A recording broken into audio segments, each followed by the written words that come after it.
Oh, hey. Hey, buddy boy. How have you been? Good, man. How are you? I've been well, just really busy. Yeah, me too. And just kind of doing stuff. I've got tomorrow off and Friday off, and Nice. Nice. Good. today I was like just back to back meetings all day, but it was super productive. So I was able to get some things designed. We're breaking departments into pods, and so I've designed a system through Confluence and Jira so that they can manage their work and do project updates and everything. Oh, nice. So I was just putting the finishing touches on for the first pod. After this, I'm gonna still have to probably write a little bit of documentation, but it always goes smoother when you're a little bit drunk. I Don't guess they? it's a benefit from working from home, eh? Yeah. Gentlemen, what's going on? Hey, what's up, man? Life is Long time no grand. see. What's going on? It's all Oh shit! good. I think I forgot my Sorry coffee. to the party. Well, pretty awesome, brother, that you're like hanging early. You left work. Sorry, I was using my phone and trying to talk at the same time in that room. Oh, I get it. Trust me, I'm doing the same thing. Yeah, no, I did early just because All of us are trying to multitask. It's just not working out. No, I can drink a beer and smoke a joint. That's That's the extent of your multitasking skills. Okay. I can accomplish something. So, how was the day? What's going on? Well, I was just saying to Jazz, it was a really productive day, but it was like super crazy busy. I didn't get to eat a real lunch till about 2 o'clock, but it was good. Just we're breaking departments out into pods, and so I've using Jira and Confluence. I've just kind of created this workflow process for doing project updates that are pretty much automatically done through Jira and sorting of the tickets and everything, and Okay, cool. giving them Kanban boards and stuff to manage their work for each team, and just overall general process for the entire group, so all pods are following the same approach, and then reporting is standardized. One of the problems that we have right now is there's like just so many different statuses because they just said, here, it's a sandbox, go build stuff. So you have kids in parts of the sandbox saying, we want 4 towers, and then you know what I mean. So like, instead of just having 5 or 6 statuses like backlog to do, ready for production and stuff, you've got all kinds of things like pending approval from project manager, and there's 3 different dones. Just one is all caps, one is capital D, and then one is all lowercase. Right. Right. So we have to go through it and standardize it. So when I built the Kanban boards, what I did is I created kind of the general columns for all of our statuses, and then reviewed. I think there's 20 different statuses currently being utilized. I reviewed them all and then figured out where they most appropriately belong from backlog through to done. Right. And you have been working. So then what that does is it filters the view regardless. No wonder you don't eat on time. You're just fucking just doing all that. Yeah. Well, it's 2 o'clock. I guess I should eat something. It's got too much shit in his plate already. I was in meetings until 2, like explaining shit, and also I one of the pods that I'll be working in is the data ingestion pod. So I have this Wednesday meeting where I review the new requests. And so and I just read it quick, like a scrum call. I have all of the Jira tickets that have been entered up on the screen. And then I have somebody from the requester speak to it. And then my team reviews it, make sure that the requirements are all there, that we understand what needs to be done. And, Hold on, Toy Addict. Toy Addict. What's going on? Sorry, I didn't mean to cut you off. Right now? Wanted to acknowledge people, that's all. Yeah. Ian Christopher. We're live. Yeah, we are. Oh, yeah. Did you not notice? No, man. No, I no, thought we're that- still in the back room. Oh, That's, jeez. that's the problem with smoking a joint. It's literally in the top Like left this. corner. That's more than daughter. 6 minutes, dude. 6 minutes. Easily. Okay, enough talking about work. Holy Jesus Christ! All right, so boys, we're here to talk about the shit. Someone was smoking way Pay too for much this. before We'll we never got be started. on this That's again. for fucking sure. We're Yeah, never going to be wow. on this again. You just Wow. ruined it for us. Wow, I just wrecked it for us all. Guys, you've been very kind to us. Thank you for letting us host. I think I just Yeah, blew it for thanks us for having all. Okay. What's So, everybody been we've, up to? What's Like that, toy wise, what's everybody been up to toy wise? Because I don't think we've really talked much in terms of like what we're working on in terms of like projects and whatnot.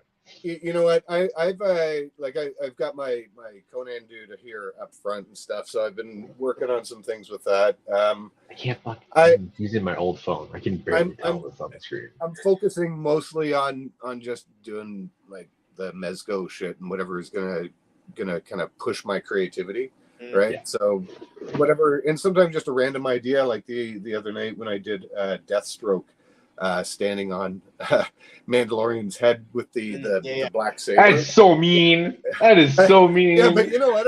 I don't know how. No. I was sitting there and I looked over at my shelf and I thought, that'd be fun.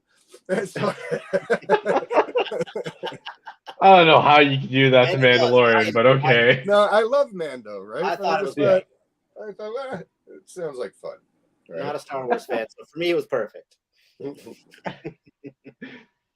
But What about you, so Jess? tonight we've with so I don't know if maybe seeing as we are live, we should introduce ourselves. So I'm Jeff with Terrell Comics, and the stuff I post is whatever I think is cool, right? And whatever I think might get a laugh, or if it's showcasing a toy I dig. So far as artists that I follow and react to, I like if I can see like a new way of doing things, or even if it's just something that I think looks fucking cool, then I will tend to follow those artists. The ones that lean toward a little more realism, I really dig, but I also love the sequence and the comic stuff too. Yeah, go ahead, Jazz. Yeah. Oh man, I've been working on a couple things. My ADHD is making me not productive at all. So the things that I want to do versus the things that I should like versus the things that I like should be doing is just I've mostly been kit bashing a lot. I'm getting heavily into customizing and doing my own figures that I want to create that aren't out there in the market or that are super hard to get. Like they're they're more expensive to purchase. Other than that, I also got like a shoot that I want to do. Getting back to like my long form storytelling. There we go. Yeah. Long form storytelling. Well, you really got an eye for that too, brother. Like you pick excellent angles when you're telling the story. So it makes it so that you're kind of leading the viewer's eye to where the action's going. So I always dig it when you post that up. Thank you. I appreciate it. It's been a very long time since I've like done a really long story. So well, it's tough to do as well, right? Because for every shot, like you can't just shoot it from the same angle. It's static. So you not only have to plan the choreography of the fight or whatever it is that you're doing, you also have to pick the appropriate angle to tell the energy and the story that you want for that frame, right? Yeah. So it's it takes a lot out of you at the end of it. Yeah, I mean, the shooting part isn't really the hardest part. It's more so like figuring out the flow of the fight. So that's like that's what I meant. Yeah, that's the biggest thing. That's like I want there to be a lot of detail into that, rather than just being like, "Oh, this is an okay pose. This will work." I'm like, no, it has to be fucking perfect for the character. Shot, it has to be like. Yeah, when I do a sequence, I want every shot to look like a single shot that I would work on. Right? Well, the other thing too is that like the fighting styles that I use specifically for each character have to complement the character. I'm not gonna just be doing the same like moves for each person that I do. Like say for Daredevil versus Iron Fist, like comparing Daredevil versus Iron Fist, like Daredevil's going to be doing a lot more like boxing, kickboxing than Iron Fist would. Iron Fist would be doing a lot more traditional Chinese martial arts and stuff but like that. brother, that's the other cool thing about the stuff you do is you actually know martial arts. I was just like a dumbass street fighter. So if you notice, my fight scenes are pretty much guys grabbing people, shoving them into a wall, or beating the fuck out of them while they hold them, right? Like, but you've got like some great style, and you can tell there's different styles going into it, which I think is awesome. Thank you. I appreciate that. There's a lot of thought that goes into it, and you know what's funny is that like I want to get into fight choreography with my friends. You just kind of do it for fun, but because the pandemic hit, this is what ended up coming out of it. Was just doing it via toy photography, and I was like, okay, I'll just keep rolling with it. Yeah. Well, I cartooned for a long time. Sorry, Tom. And now, Tom, I'm human. Let's hear from you, brother. I'm not nearly as planful as you guys are, that's for sure. I get home from work and I go into this room and I look at my shelves and I'm like, what's next? That's it. I have a question for you. Yeah. Do you sometimes fall asleep in your chair? No. When you're looking at your shelf? No, I don't. When you're like trying to figure out like what you want to. Jazz, it sounds like you've got a confession there, brother. We're here for you. Hey man, like, I'll look at my diagram. I'm like, do I want to keep going with this? Doze off for a bit. I hit a character, or maybe something hit me that day that I just wanted to come home and recreate. And I'll come home and I'll try to recreate it as best I can. It's nothing sequential. It's nothing pre-planned really in any way. I just sort of wing everything and hope for the best. That's why my stuff's always 50-50, right? Half of it's great and half of it's garbage. I wouldn't say. I mean, like, hey, I think it looks great, man. You capture like the moody essence of a lot of the characters really well. So I have kudos. And also, I like how the themes can be completely unrelated. Like, but you always have a unique thought going into it, and that's part of what I really dig about your stuff, man. Like, there's a moodiness to it that is there, you know. I try to make it cinematic in any way that I possibly can, but I mean, it doesn't always work out. I try to go for like a comic book sort of movie kind of hybrid sort of look with my stuff. And I mean, sometimes it works out great. Sometimes I just post it because it's what I shot that night. I'm not afraid to admit that. So now I can't. I apologize. I feel like I should have known how this format should work, but I believe is because I'm waiting for a prompt for us to start introducing the artists that we're with. I assume he was going to tell us at some point. Yeah. Because we've. I mean, I think it's like really up to us because that's what happened last time. We're just kind of like, whatever we feel like it. It's up to you. I can still talk about like the projects that we're working on because like like the thing that let's do that a little bit more, but then also let's get to featuring these cool artists for sure. It sounds like you do want to talk about a particular thing, so go for it. Let's hear it, bud. I'm actually planning a Dark Knight Returns shoot. So I'm going to be doing a lot of the stuff from Dark Knight Returns. What I can actually do, because I don't have armored Batman, so I can't do the Superman fight, but that's like my least favorite part about Dark Knight Returns. So you'll see a lot of the other stuff that's in Dark Knight Returns. Okay, cool. Right on. Yeah.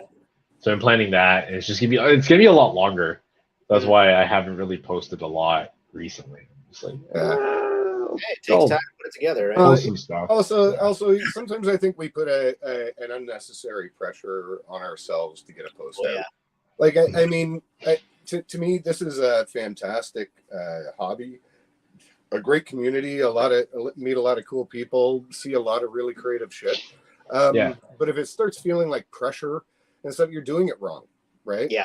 Like it's supposed to be an outlet. It's supposed to be a fun way to communicate your art and your craft and what you enjoy and what you dig, right? So, sorry, I just got some shit in my way here. I was gonna say, I don't know if we've ever talked about how we met, Jeff, on this show. I don't think It was, how did we We meet? first It was okay. a chat or something, right? Like, No, it wasn't just in the chat. So like when we first hung out together, it was around this time last year. yeah, Except it was like all those minus gold, 30 outside. yeah, And we did that shoot with Catwoman, Batman, and a bunch of other like Gomez people. yeah. It was so cold, my phone almost died. Yeah. And I fully charged that thing. You guys, It was really cold out that day. We're just like, yeah, it'll be fine. You know, we'll just do an outdoor shoot. It'll be no problem. We get to the site, we're like, oh my god, it's freezing. We just gotta take our picture and Yeah. fucking Also, leave. This is awful. We met that guy that smoked a joint with us, right? Yeah, I remember that. It was that older guy, he came by and he was curious about the shoot and everything, and then we were like, hey, you want to smoke a joint? Right? Yeah, no, it was hilarious. That's awesome. Yeah. No, honestly, like I get a number of followers from when I do my shoots on trails, and like sometimes like I don't, you guys know, like I go into restaurants and I say, hey, can I just like do some shoots here and stuff, and people get curious about it. But it's pretty cool just to talk to people about what it is that you're doing and the perspective that, like for me, I'm always trying to make somebody think that it's a movie that they missed or something, or you know what I mean, right? And one of the things that I dig about this this community in general, and it, like I think everybody is very supportive of each other, and they don't tolerate dicks too much, right? So we tend to stick together. Like if you're a decent guy, you're a decent guy. Yeah. And the advice that you can get from these guys for photography and everything else, and then also the opportunity to help other people with advice with things you've figured out and shit. I just all of that and doing it in a positive way, in a non-competitive way. I think it's amazing, right? And just to say, look what this guy's doing, like, and whether he's got 10,000 followers or whether he has 40 followers, that should be arbitrary. The appreciation could be irrespective of what they've got going on, and just keep that community support and love going, right? Well, I mean, that's part of the reason that I chose the ones that I did tonight, was because they are just so criminally underfollowed. I mean, when you think, when you look at their work and how they've only been around for so long or whatever else, but even still, it just seems like these people should have definitely more people checking out what they're doing, because it's some incredible stuff. And I think a lot of people are just somehow missing out on. I don't know if the algorithm's messing us up or what. Well, I also think though, because one of the things that I've done, like I like to do posts where I celebrate, certain milestones and things like that. But it's not a focus of mine anymore, because it happens organically. Right? Like if you are consistently a decent dude to people, right, and you post stuff that you're passionate about, like the way I look at it is, the picture that I post tonight is currently my most favorite picture, and it's probably going to be the wallpaper on my phone, right? And that's cool. And like if you're not passionate about it like that, right? Like when I'm doing it, man, like I had a picture in my head, and now I'm able to make it real. And beyond that, I'm also able to get feedback from other like-minded dudes, and I shouldn't say dudes, like just a like-minded community, right? That you now get instant feedback on, and you can either accept or say, you know what, nobody liked it, but fuck, I liked it, and I'm going to keep doing stuff like that, right? Like, but it's still, and I dig that. There's not a lot of judgment. It's all about support, right? So it's terrific. Yeah, it's great. It is. Because before I got the Instagram account going and everything, I was doing these pictures, and they were much crappier because I was just taking pictures of figures on to coffee tables at the time. But I was just sending them to my friends, and my friends at a certain point was just like, fucking start an account, like just do something. You know what I mean? That's the only reason I started this whole thing in the first place. And I mean, look at where it is now, right? So but it's awesome having all these people that, like you said, are just so like-minded and so interested in what it is that you're doing. Because you can talk to people on the street. Yeah, maybe they're fascinated for that couple of minutes they're watching you do it, but they're not even thinking about it 10 minutes later. You know what I mean? I still feel sorry for all my friends, especially after a few pints at a party. Right? Hey, come here. The big "I love you, man" headlock, and look at my pictures.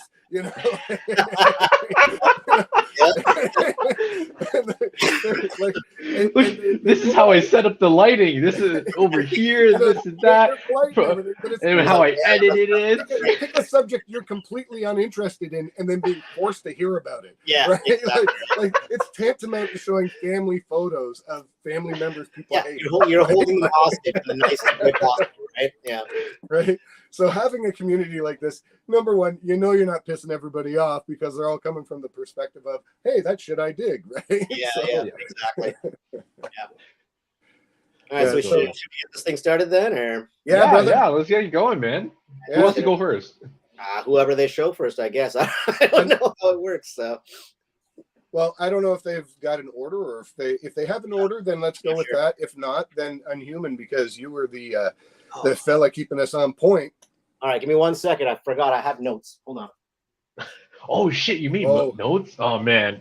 Oh, I'm just going off the top of my head, man. Okay, that's all right, Jazz, because I was going to freeform it as well, bud. Yeah.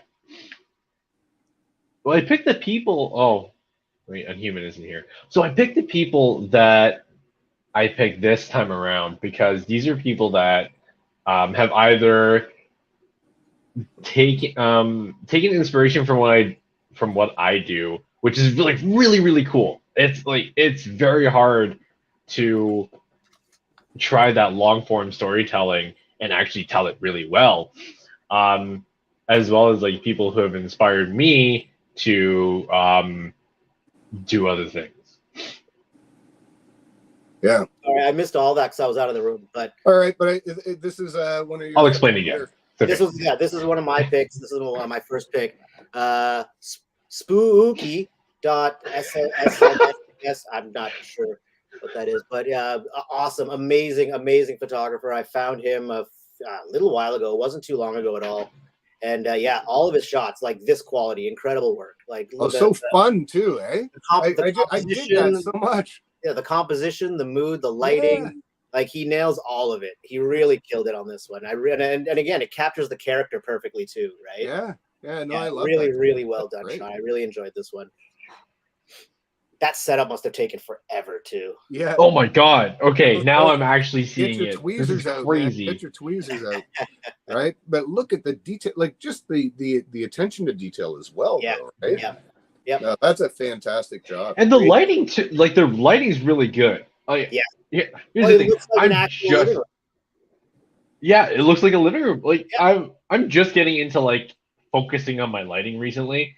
And just seeing this is like, that looks like somebody's living room. That looks like Alf in his living room. Yeah. And especially when you spend so much time planning lighting in your own shots, when you look at something like this, you can really appreciate what went into it and just the attention to the subtlety to sell the reality, right? Like if people look at a picture and sort of disregard it while understanding what it is, in a lot of ways, you've done your job. I can see that point. Yeah, definitely. Right? Yeah. Like you've got the point. Nothing weird sticks out, so it looks like someone in a room with some cats, and then it's Elf, and and the way it's done, it looks like it could be a promo for the show even. Is that popcorn on the couch? Yeah, it is. Yeah. That's a nice touch. That's really cool. I wonder where he got all those cats too. Like they're all in different poses. That's what I'm wondering too, man. Because like that's all 112 scale. That has to be all 112 scale. That's a visit to a doll place right there, a doll house. Yeah, maybe. Yeah. I don't know if he commented or not. I didn't see if he wrote anything. What? This is crazy. I guess their lighting setup is insane. This is ridiculous. Yeah, I'm gonna open it up on my phone just so I can double check everything too. Not that I don't trust you guys. That's really good. Human, you have trust issues? I didn't know that. Right? Me, no way. Oh my god.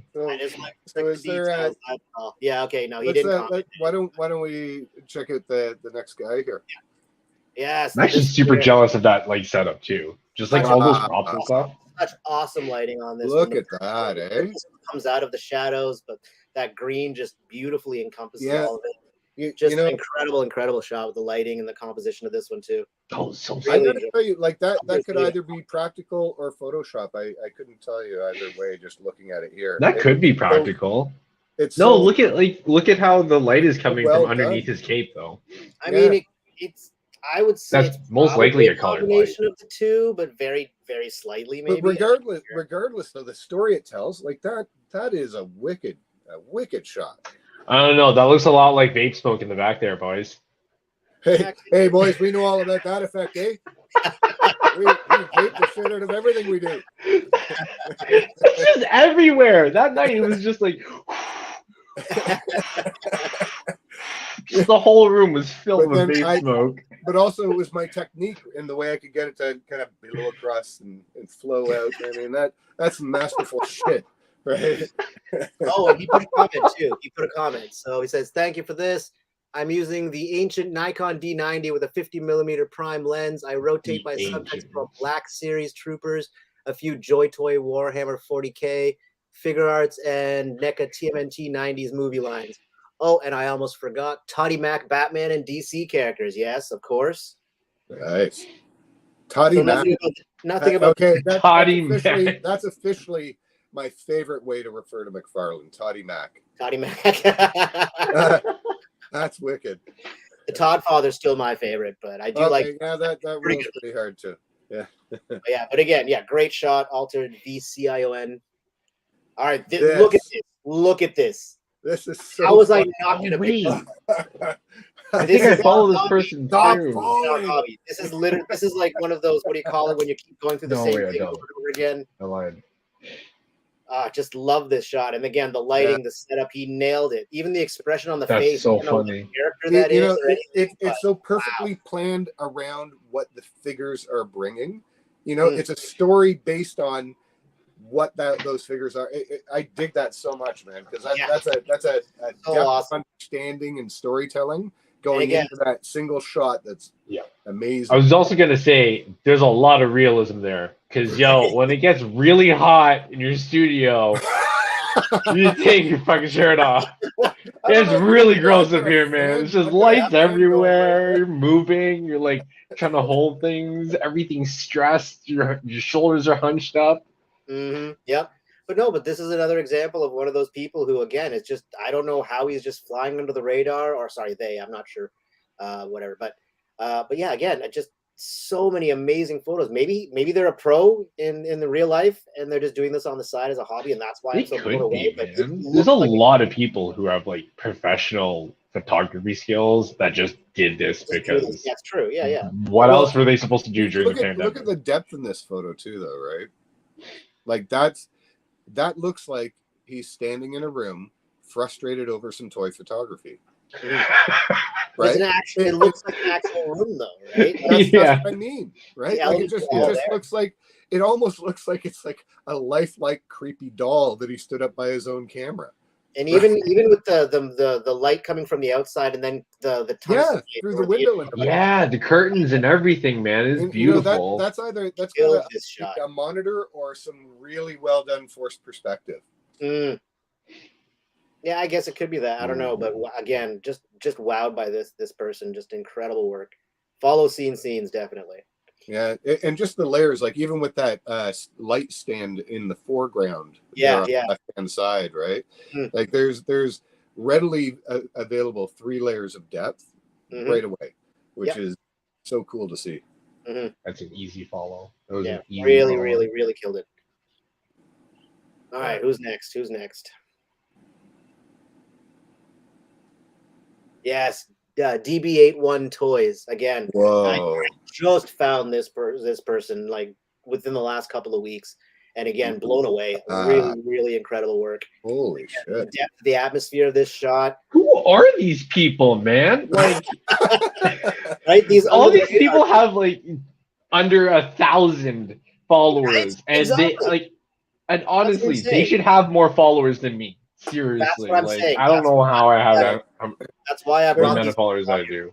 Remember though, lads. Remember, it ain't about the follows. It's true. It's not about the numbers. Community. It's about supporting these one people another. need more exposure for sure. Whether it's 100%, man. They definitely deserve it. But again, I mean, That's even look at the that's a color of wicked that, and then you shot. got the torch, which is like that total contrast. Yeah. Really, really well done. The lighting is well done for the torch light there. Yeah, really, really. What Good. figure is that? I think it's a Lady J, isn't it? I don't know, but I think it's something to do with Tomb Raider. Maybe it's a Kit Bash. I'm not really sure. It's got instant Tomb Raider vibes. Right? Yeah. Yeah, it does have Tomb Raider vibes. I think in the original post it said something about that too. Not Tomb Raider, maybe Relic Hunter or something. I don't. Oh. There you go. Oh, it is a Kit Bash G.I. Joe. Classified figure, but he did make a reference in the. Sorry, they made a reference in the caption that had something to do with Relic Hunter or Tomb Raider or one of those properties. Yeah, And I'm not nice. It familiar with looks any of those really, properties. really good. Probably messing all that up, and if I am DB81 Toys, I'm sorry. But again, incredible photo and really well done. Really great job. Yeah, no, I like it. It's so good. And again, another one. I found this person just within this past week, and the force perspective she does really, really nails it every time. That's mind blowing. Gets the atmosphere, the color, but then just the force perspectives really, really kills it. Really, really nicely done. Wow, she's like really, really good.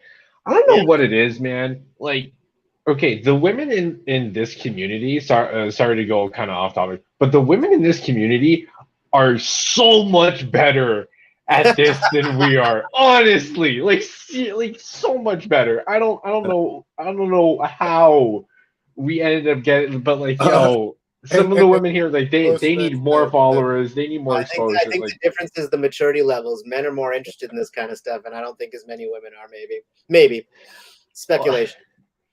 Yeah, for sure. I But don't know. I look at it from an artist perspective, and I don't. If they're honestly really like, love doing it, like they'll keep doing it. And that's exactly. To me, that shouldn't even be a factor. Like I just look at it for the art, and when I look at this, I don't know. Like I don't even. I can guess at how it was done. Like maybe with a rock with a bit of mold on the front. No, this is on the mountain. This has to be on the mountain. No, that's what I mean. Like with the mountain in the background, right? But like on a table or something, and then you know what I mean? Just like, set it on the ground, and if that mountain's far enough in the background, it'll look fine, right? Like it just they but again, but I mean that's really some wicked planning, right? Like that's a find on a hike or finding it on a hike and then coming back to plan the shot. Like I love that. That's I mean, awesome. I do wonder if she's maybe doing some layering in a sense that the focus is extremely sharp on both sides here, right? So I'm wondering if maybe there's some layering happening here. But overall, I mean, the sharpness, the detail is all there. And also if they were doing an extended exposure, that would draw. Yeah, that has to be real. Yeah, they would have used a higher f-stop and just kept the thing going, right? So no, that has to be real, man. Because she like. No, they're no, but a lot of the rest just the way, like even the way that the shadows are in the back and the lighting is just it's all natural, man. Like they're like. Well, let's put it this way: if this isn't a natural forced perspective shot and it's some kind of wild setup in a studio, either way, goddamn kudos. Right? Yeah, beautiful. It is a beautiful shot.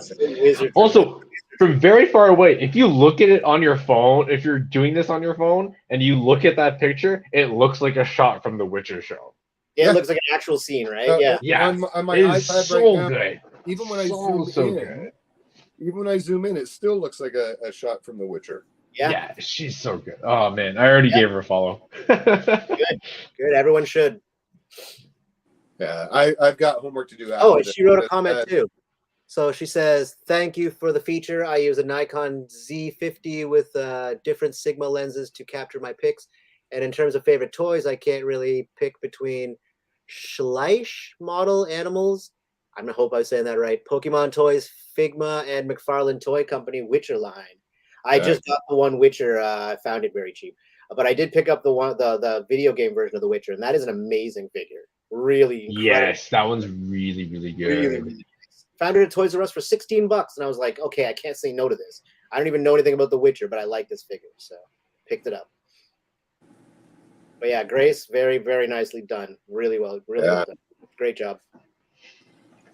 I think that's it for mine. I'm pretty sure that's all. Okay. Yeah. So this is mine here. I gotta take a look at it. Now, what I really liked about this shot is just with Wolverine and Deadpool coming up. When I was going through trying to select artists, this really jumped out at me because I felt like it really caught the sense of humor of what's coming up. Yeah. And the thing I like about this artist is he's got a fun take on things a lot of the time. So this in this shot, I thought really sums up where he's going with his craft, and working the logo in there and everything. So it's fun to see where he's going with it. Yeah, he's really good. Also, He's very good at like light painting and just lighting in general. Like it's really, really good. Yeah. Also, I need to say I have to apologize to the folks that I picked. I forgot to ask you to provide bios of yourselves, and that's a miss on my part. But for anybody watching this, please make a point of watching these, giving these folks a follow. They're doing great work, and I'm looking forward to see what amazing Christoph has to come out with next. So, could we check the next artist, please? Okay, Vico Sand, my man. This guy is super positive. He's always got fun feedback, and we've gotten to know each other in the community.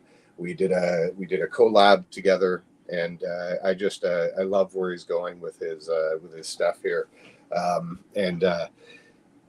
In the sequencing here, he's coming along with his storytelling as well, right? And you can see the fight progressing there, and I just love seeing that. And the energy that he brings to what he's doing, you can tell he's having a lot of fun with it.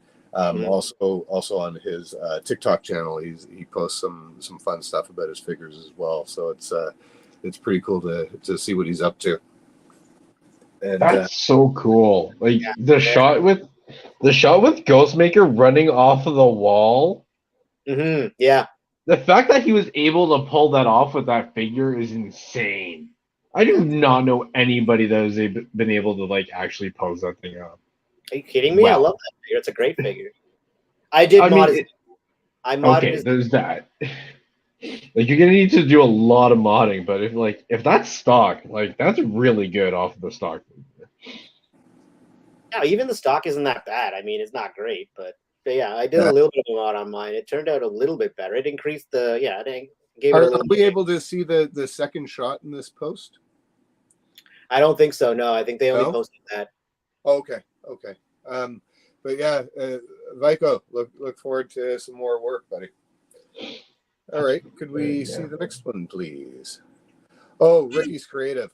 You know what? Every once in a while, man, you come across an underappreciated modder, and this picture here is what really caught my eye with what Ricky's Creative Corner is doing. But man, and you know what? He's also got a YouTube channel, and I don't know, Ricky, if you're watching, brother, like paste that link in the chat, because he talks about the mods he does, and this was actually wash, and he says it's simple, but I know that he's got an expert hand in doing it, right? And then he did like some silver highlights and things like that, but I think he turned that figure from like a really cool sculpt with an okay paint job into something that is like real looking. Mm-hmm. Yeah, right? Dude, that looks a lot like Black Lantern Batman, like straight out of the pages from Blackest Night. That is very, very good. The attention to like the coloring is fantastic. Yeah. Oh my god, man! Really, I'm so jealous of these people's painting skills. I know, right? I wish. Oh my god! I wish I had the time to do it. And they're at the level where they say, oh well, and I just did this, that, which is about 30 technical things that I'll never figure out. Right? Yeah, exactly. Right? Exactly. Dude, that takes them like minutes, and we're just sitting there like, oh my god, this is taking me hours to do. If I tried it, I would like overdo it somehow, or it would be blotchy, you know, or like I'd overpay attention to the wrong part, and it would like make him look like he's got small shoulders and giant hips or something. You know? Like, Yeah. No, I should say I can paint, but I can paint one thing in one solid color. That's as far as my painting skills go. I think all of us can like do that. We have a wall, you know. we have painting skills of a 5-year-old. All right, that's Maybe 3 our days to painting paint ability. a plastic toilet. 3 days to paint that thing. But for Ricky here, I would say check out his YouTube as well. He's got some good content there. All right, and I've got one more.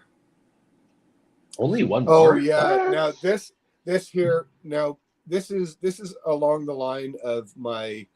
It's not about the followers. Like TM Toy Pics. Sorry, I totally flubbed that. But you know, he's got a couple thousand followers, but that doesn't mean that he doesn't deserve appreciation, right? And like this shot, man, like something about the way it spoke to me. It just feels so. It's got an ominous sort of feel to it. Yeah, it's very right. moody. Like you can almost feel like you're hiding behind something, hoping the fuck he doesn't see you. Right? Yeah. Yeah. That looks real. Oh man, and just like how the lightsaber pops in that. Oh my god. And practical or whatever it is, like it does not. It's got that vibe, and it blends so well with the whether it's vape smoke or aerosol in a can. I mean that. But honestly, no. But I mean, look, that's like the Trontonian or Toynian's thing is vape smoke for effects, right? Is it? Why is this news to me? I didn't know about this. Yeah, dude, when we were over at Jeff's place, that's all we were. That's all they were doing. I missed out on that one. I'll have to join next time. Right, no, it looks really, really good. It's very well done. I mean, given like I don't do smoke effects, but like that looks like legit smoke. Like, oh my god, it makes me want to rewatch Star Wars. Thank you for lighting up my fire with rewatching that trilogy. Right on. Well, so I think that's all of my artists. So Marshall Geek, I think you're up next, brother. Okay, all right, cool. Thanks, Jeff. Okay, man, Flashpoint is so good. He is so good at what he does, man. He's actually the main guy who inspired me to do custom figures because like he does it Mezco style. So he tries to scale like everything appropriately as well. And like Bane is my favorite villain, and the fact that he's making a Bane that's like proper sizing to a Mezco Batman, I was like, that's awesome. That is like, awesome. I can't. I love that so much. Right, and I don't know if you can really tell, guys, but there's a hint of green in the veins there. Yeah. So you can tell like it's like the venom pumping through his veins. Wow, it's so good, man. His attention to detail for his for the characters that he makes is beautiful stuff. He doesn't do commissions, but he is the guy to go to ask questions when it comes to customizing, especially Mezco stuff. Yeah, he's really good at that stuff. And like I don't know, man. I'm just like at a loss for words of like how good he is. that looks like factory done. I don't know. There's also, nothing about it that annoys me. I just look at that and I think, fuck, shut up and take my money. Yeah, right? Exactly. It's beautiful, and just like look how menacing he looks too. Mm-hmm. Like you can tell. Oh but god, he's got a presence, right? Mm-hmm. Yeah. Mm-hmm. He definitely picks the right figures in order to do all of these customs, man. It's just so good, really and that's well thought out. That's all. That's actually off of a Storm Collectibles figure. So he made sure that he was actually big compared to Batman. So okay. So I guess we can move on to the next one. All right. Yeah, we're fine. So Oh, look at that. So like I said earlier, I was picking people who had inspired me to do things, as well as people who were inspired by me to take on other projects and to like try different things with the art. So this guy, 88 Figs, also Filipino, um, he started doing long form storytelling recently, like this year. And it is like the way that he captures everything is beautiful. You can't actually tell from here, like from this panel, but like that, like Well, it's I've got it it's so zoomed in, lovely. and there's a lot of thought into this panel here. Yes, there's a Um, lot going on in the and panel, even though that like it doesn't look like it. you know, and I hope this is okay. But because we do similar stuff, I've got some recommendations in that I can see that he planned the frame in preparation for the word bubbles.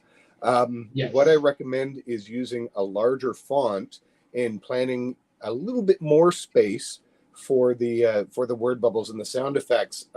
Make them a little bit larger, and you'll find that way people don't need to zoom in, and then it's easier for them to scroll through your story and read it frame by frame when they can easily read it and see the action. Just plan for a little more space for the word bubbles. But so far as the photo itself, it's a great capture of the action. So It's beautiful. Yeah. yeah. I mean, like nothing can beat practical speech bubbles, but just going in and editing that stuff, like even if you have the circular bubbles I think are a lot better for storytelling rather than blocks. Because blocks I feel are more like manga-esque as opposed to comic-esque. So using Yeah. the circular bubbles is a lot better. I think though, forgive me, like it's more a difference of opinion versus one being right over the other. But I feel like in a way that's also part of your storytelling is the shape of the bubble that you select, and it can be used to convey certain parts of the story. So I you know, and I think we each develop our own rules that we follow.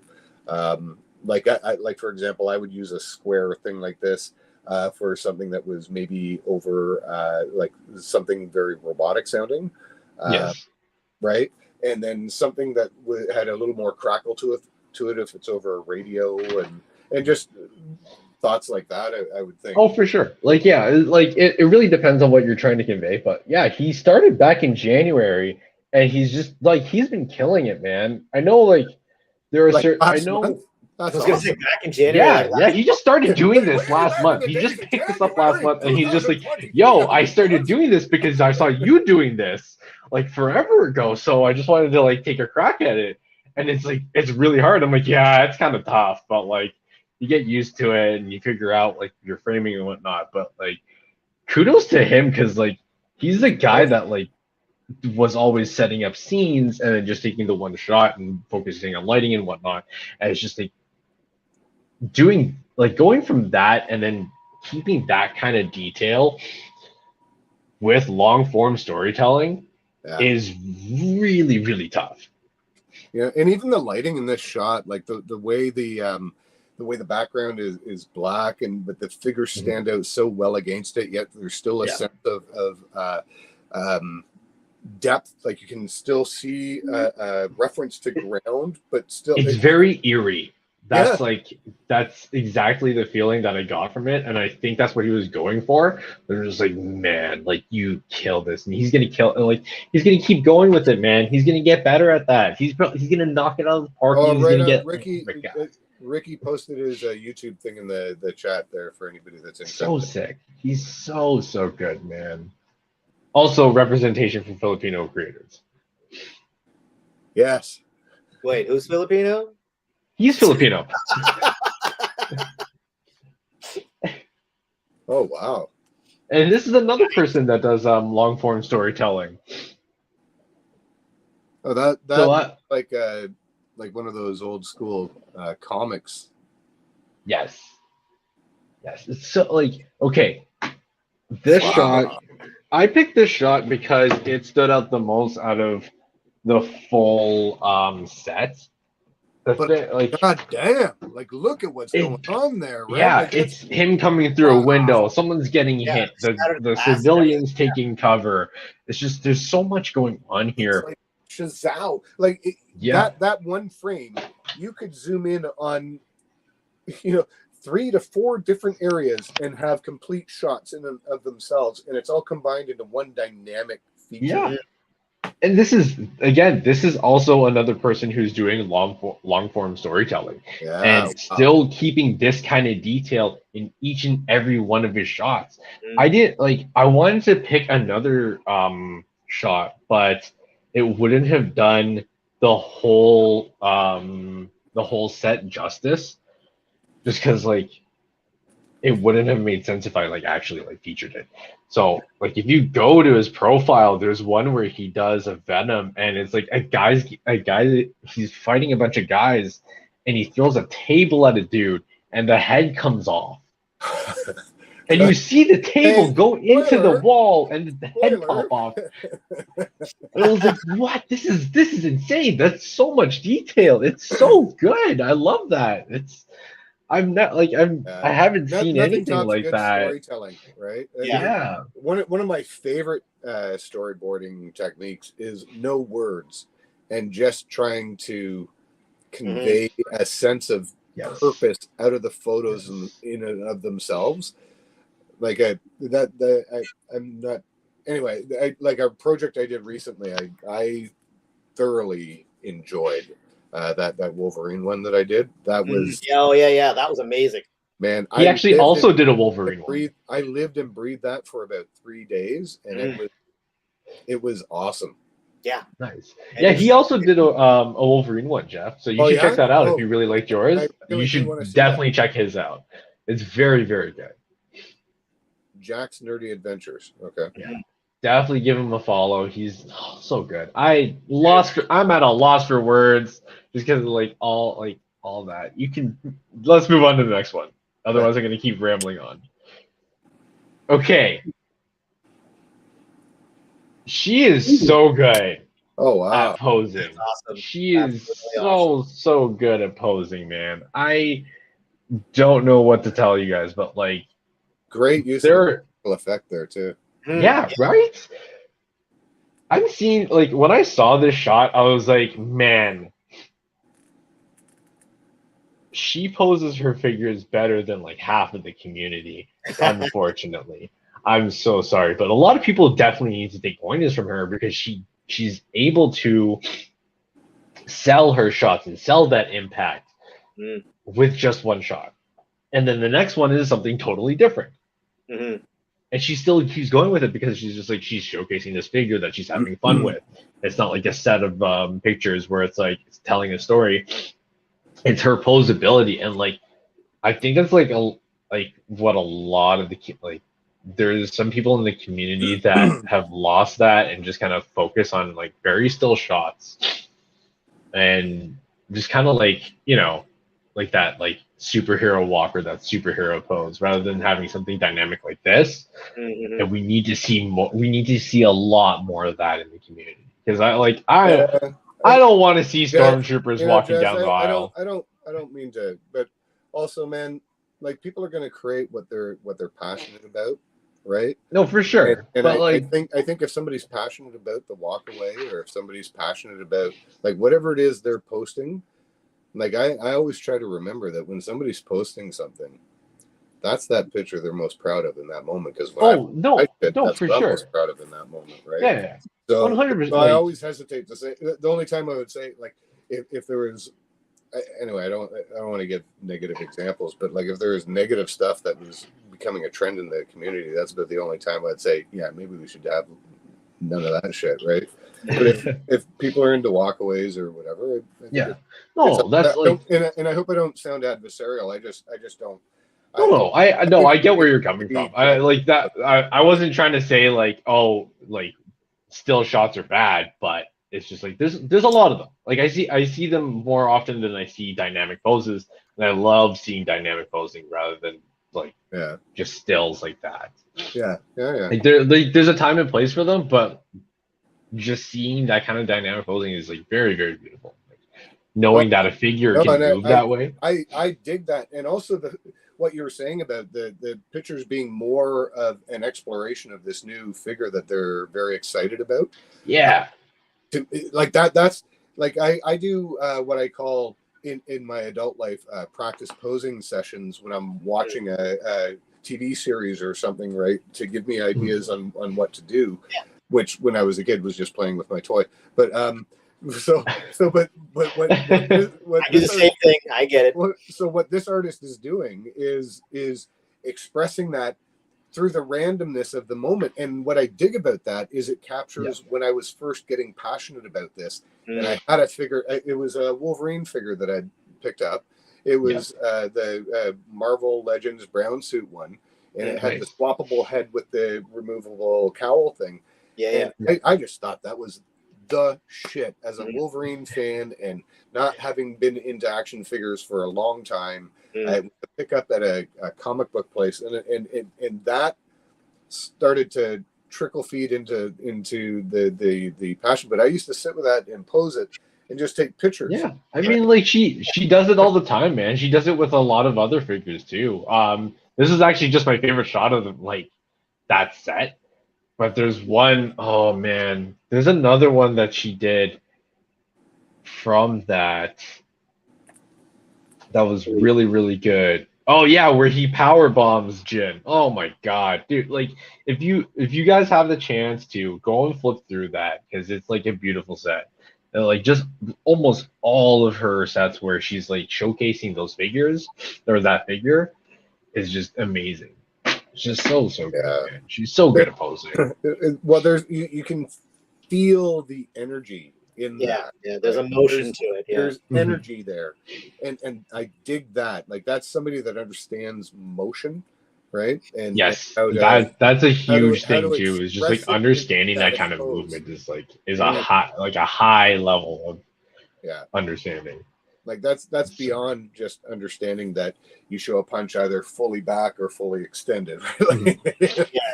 There's depth to the understanding. No, but she that's the thing. Like, not a lot of people can sell impact for grappling like that, especially in pictures. It's very, very hard to like actually pull that off, right?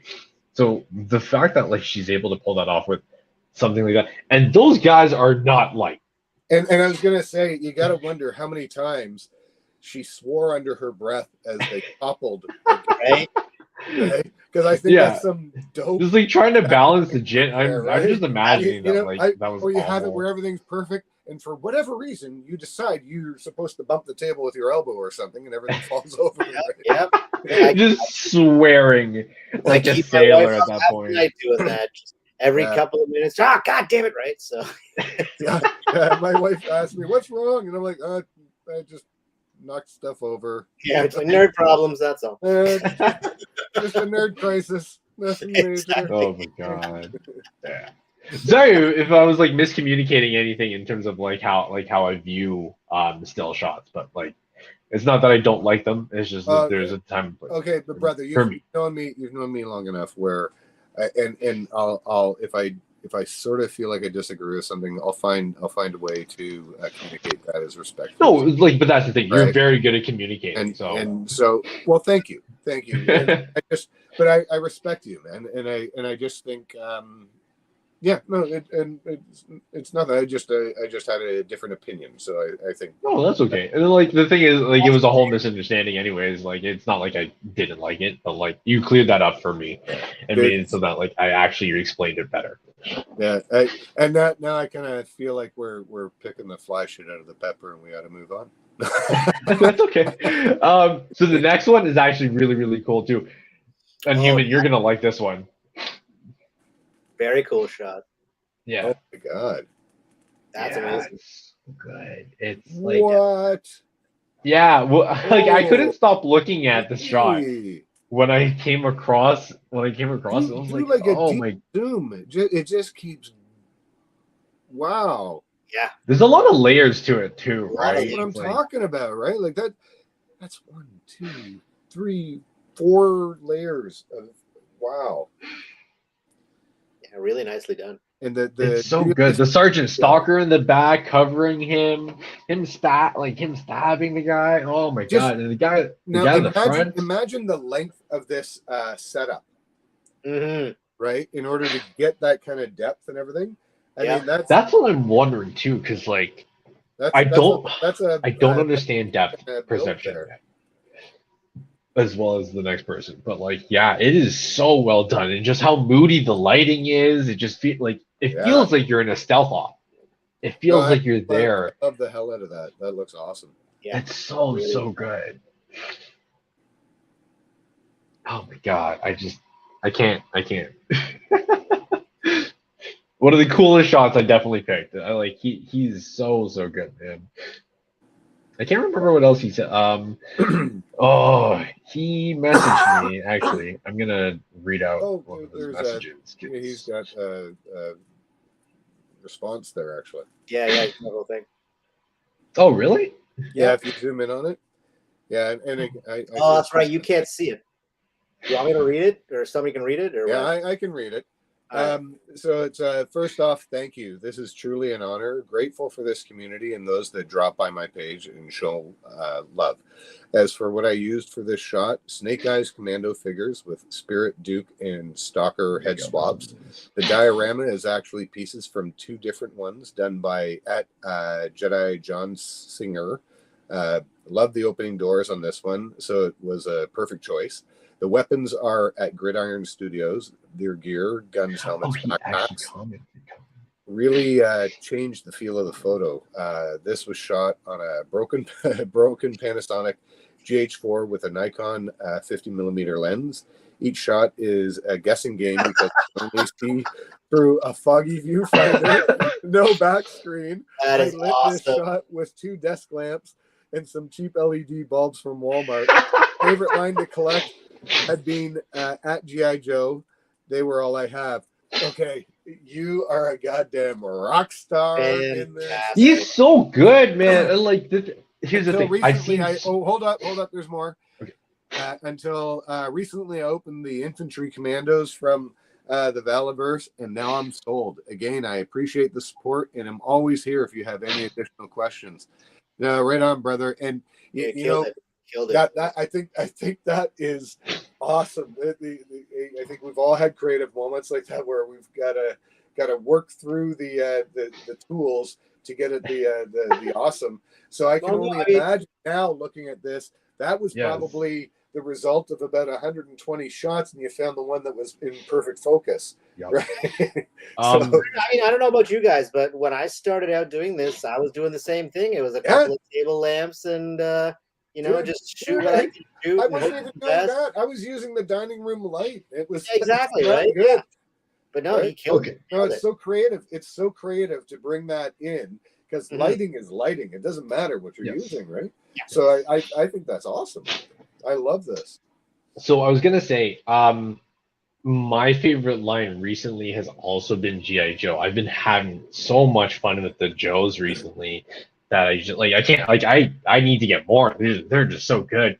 And coming across his page and just like going through his stuff and seeing that, and I was like, man, this makes me want to like do a ton more with G.I. Joe. I've my studio is only so big, and I'm starting to look like a 12-year-old hoarder, right? So like I'm getting like super selective, and not very few of those spontaneous like McFarlane. Oh my God, $30! I should just grab it right now, right? I'm focusing just more on the Mezco releases right now, and I think I need to do a whittling. Are you thinning out the collection, or are you not the Mezcos, but possibly some other stuff? Just to make room. And at the end of the day, the type of shots I love doing most are with the Mezcos, and all of them. Right, that new Vapor that was released just today.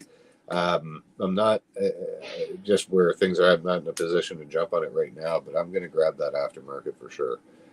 Nice.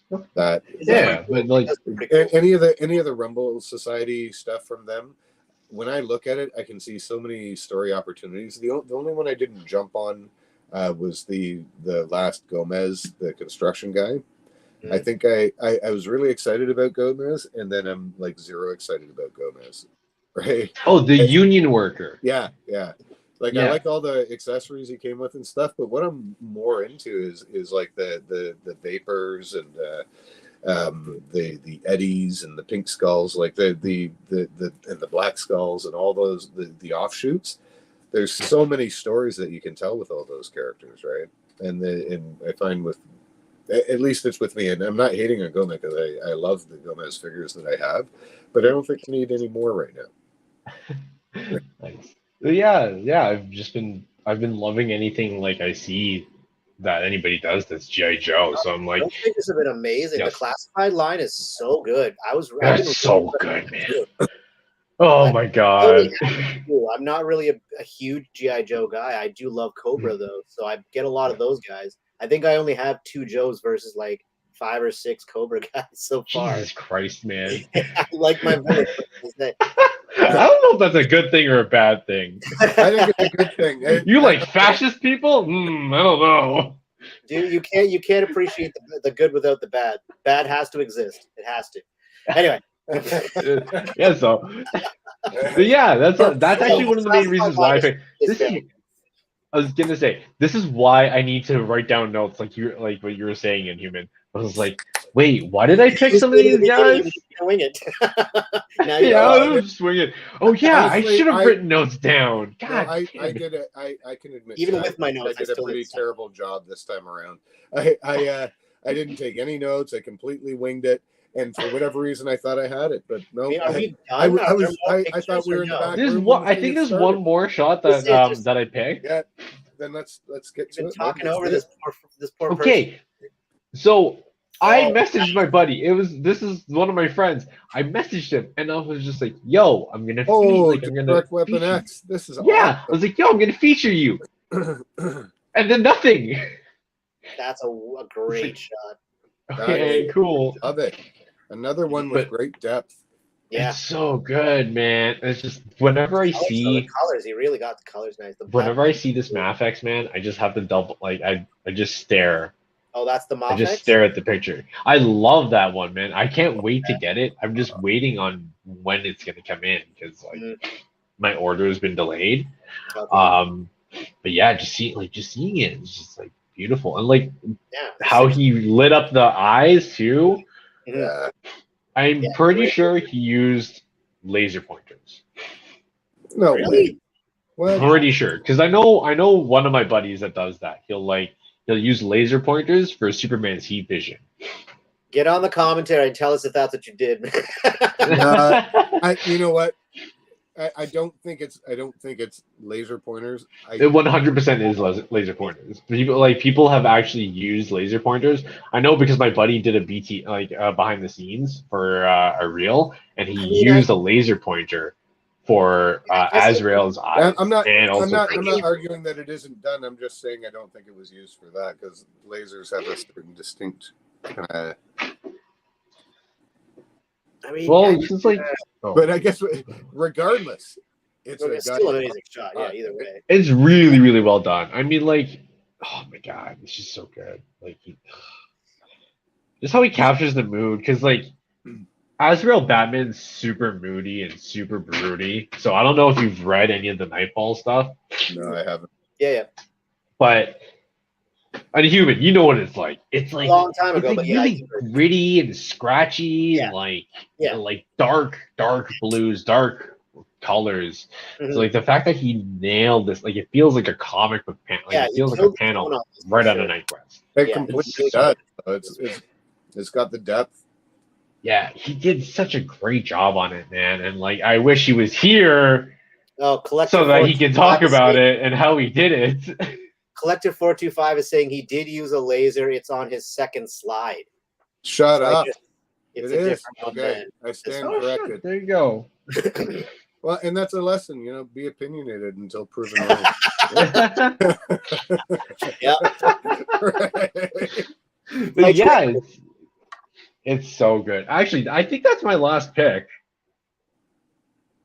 Yeah, I'm pretty sure that's my last pick. That's a Yeah, great that's shot. my last pick. But yeah, Right no, on. like, We cut this really short. I don't, what are they going to do? Are they going to extend this now for us, or what? I mean, I'm pretty sure. Well, I was talking to Green Geek, and I was just like, yeah, we should probably catch up during the stream, just because, like, I'm pretty sure I haven't talked to any of them in like a couple Yeah. months, just because of just kind of holidays and stuff, man. Just like being busy with work and just everything. Just like, so much going on. So I'm just Can't like, relate. oh I've yeah, never we should probably catch up. Yeah. I mean, if they hop, like, you know, like last time they hopped them into to the hop in. chat. If they're able to, that'd be cool. I was going to say, does anyone have anything coming in, or is anyone waiting on anything in the mail? Yeah, No, I don't mean to complain. I'm just waiting on Eddie. He's been processing since like I ordered him. And then The Mesco. 5 points. And then anyway, I'm just waiting on a couple of things. Okay. But yeah. What other projects are you guys thinking of doing? well, I got my Dark Knight Returns shoot going on, but I still want to continue my GI Joe Avengers crossover thing because I still need to use Hydra Cap to fight regular Cap, and then do like a Joe Avengers versus Cobra Hydra thing, and then just Do you ever get Project Overload? yes, that's exactly what's happening right now. Yeah, like that happens to me. Unhuman, do you get that as well, or? Again, I don't plan, so no, I don't get that at all. Like I said, So, yeah, come home at night after work, planning. figure it out. That's it. I don't plan anything ahead. I'm incapable of doing it, to be honest. I don't think that far ahead on anything in life. I'm really bad for that in some ways. That's a superpower, brother. I'm very much 5 minutes ahead at most. That's me. So, I'm at work, I'm doing work. I'm at home, that's when I'm here figuring this stuff out. I still haven't done anything with my Mr. Freeze yet. I'm trying to figure out how I'm going to create, good looking stuff. Actually, that damn dying you. to do that. All right. You know what? Damn you. That's a figure I'm gonna have to pick up this weekend. It is such a dope figure. It's still available at Heroes World. He's very, very cool. That's one that is multi-purpose. It can be used across lines. Yeah. And because it's a suit, it doesn't matter about the joints. Mm-hmm. Yeah. You know what I mean? Like but he's still posable anyway. Like again, the McFarlane hate. I don't get it. Like, I mean, they're more posable than Marvel Legends half the time. I don't understand why people don't find that to be a thing. Like, I have an easier time standing a McFarlane figure than I do a Marvel Legend. Like, that's actually true. I do agree with that. McFarlane is a lot better now than they were when they first came out. Because McFarlane now is like fantastic. They're so good at making it like it feels like figures here because I can't read what's going on. I'm trying to. It feels like a domestic, but with import articulation. Yeah. Well, because they have the same like wrist and ankle joints as a Yamaguchi, and those things will stand on one leg for like a year, right? So there's no reason. Wait, do you have one just standing up for a year? Jesus. Actually, I have my Harley up there. She's been on one leg for probably close to a year now because I haven't done much with her at all. So that's amazing. Somewhere. That's so good. Oh, like, I got my stuff posed up there, so. That's why it's important to me that they stand. You guys saw my studio when we did the collab here, right? Like, well, it's organized chaos, right? Yeah. But yours is a lot more organized than mine because mine is just like a shelf and then bins down here. They're just fucking like complimented by that because sometimes, man, especially like if it happens where I get a couple of deliveries at the same time and I've unpacked them. Christ almighty! Like, I feel like a hoarder. You know what I mean? Like I have to like tiptoe around things because I'm not undone packing boxes. You can see some of my mess in the back here. My desk is just nothing but clutter. You can see I don't even have a workspace. I do basically everything out in the kitchen counter now. So that's actually not too bad. I mean, like you also have a lot of space to work with. Well, I can brag and say that I've been organizing quite a bit. So I've got the studio spot like cleared so that I can set up whatever anytime. I've got all my extreme set stuff down there. I've got that dollhouse that we were using underneath the table. Over here, there's the beer fridge. That's just the kinetic sand bucket, right? But this table is mostly empty, and there's my empties. And you can see my shelf and shit over there, right? With all the figures and everything that I use. And then Your stuff is a lot more organized. This is the setup that I had right now. Nice. It looks really good though. Like your stuff is a lot more organized, man. And same with Inhuman. Like you have everything on your shelf. This is what I have going on right now. Like my shelf is like not doing great right now. Yeah, but do you lose parts? Do you lose parts to your figures? Because I'll tell you right now. No, because they're honestly they're in. Oh discount god, I because don't know what I'm doing lose right now. Parts So, I don't and then there's this mess down here. Literally a bin of figures on the floor. I told it, like, it's just, and I have like stuff underneath my my diorama because I have a razor on my desk, so I can put stuff underneath the razor and still work on the diorama. Razor, dude. What's the razor thing? What? What's a razor? Oh. Like So I'm picturing, because I shave my own head. That's what I'm thinking. Like, a riser. Razor, Jesus. It was either So yeah, it was either a scooter or you're shaving your head. I was thinking the scooter actually. For some reason, my mind went right there. I don't know why. They still make those. Your studio is big enough to ride a razor? What? Right? 360 spins No fucking way, man. In my studio, you know. Riser. Yeah, so it's just a mess under here. There's just accessories. There's figures under here too. There's some of my customs under here too that I don't know. Man, I need to kind of work on. I found when I was doing custom work, like I'll still build little effects and things like that, but when I start making stuff for extended periods of time, my workspace becomes like one giant shithole of finished projects that it take up everything, right? And then some of them you just completely abandon, but they still take up space, but you're not getting rid of them. And like, so it's actually, to that point, like how I was saying how I don't plan anything. One of the reasons for that is actually because when I start something, I have to finish it or I never will. I hate going back to something. Right. So I pretty much just never do it. So if I'm going to start something, I have to get it done like within that session or else it's not going to get done at all. But you know, that's also that speaks to what this hobby or craft or whatever you want to call it is. It's personal to each of us, right? And we bring parts of ourselves to it that help us with our enjoyment. Like for myself, I'm a natural project manager, right? Like I've just always had planning's in your blood, right. And so when it comes to planning the shoot, right, it goes from vision. I see a picture in my head, and what I love, like I'm a cartoonist, but I gotta say I'm years out of practice because I've gotten so passionate about this because I can literally make what I've seen in my mind so much quicker in front of my lens, in a way that I could never draw. Whatever I drew was always an interpretation of what I saw. Right, because I was never able to perfectly match what I was seeing, but what I find in photography is I can design effects. I can start planning. So first it's the idea, right? And that's how a project starts. It starts with an idea. And then I start figuring out, well, how do we approach this? How can I make that vision a reality, right? And then I start planning how I'm going to do the effects, how I'm going to mount the figures. Will I venture to go all practical or shortcut it a bit and use Lightroom to remove a wire that's suspending something, right?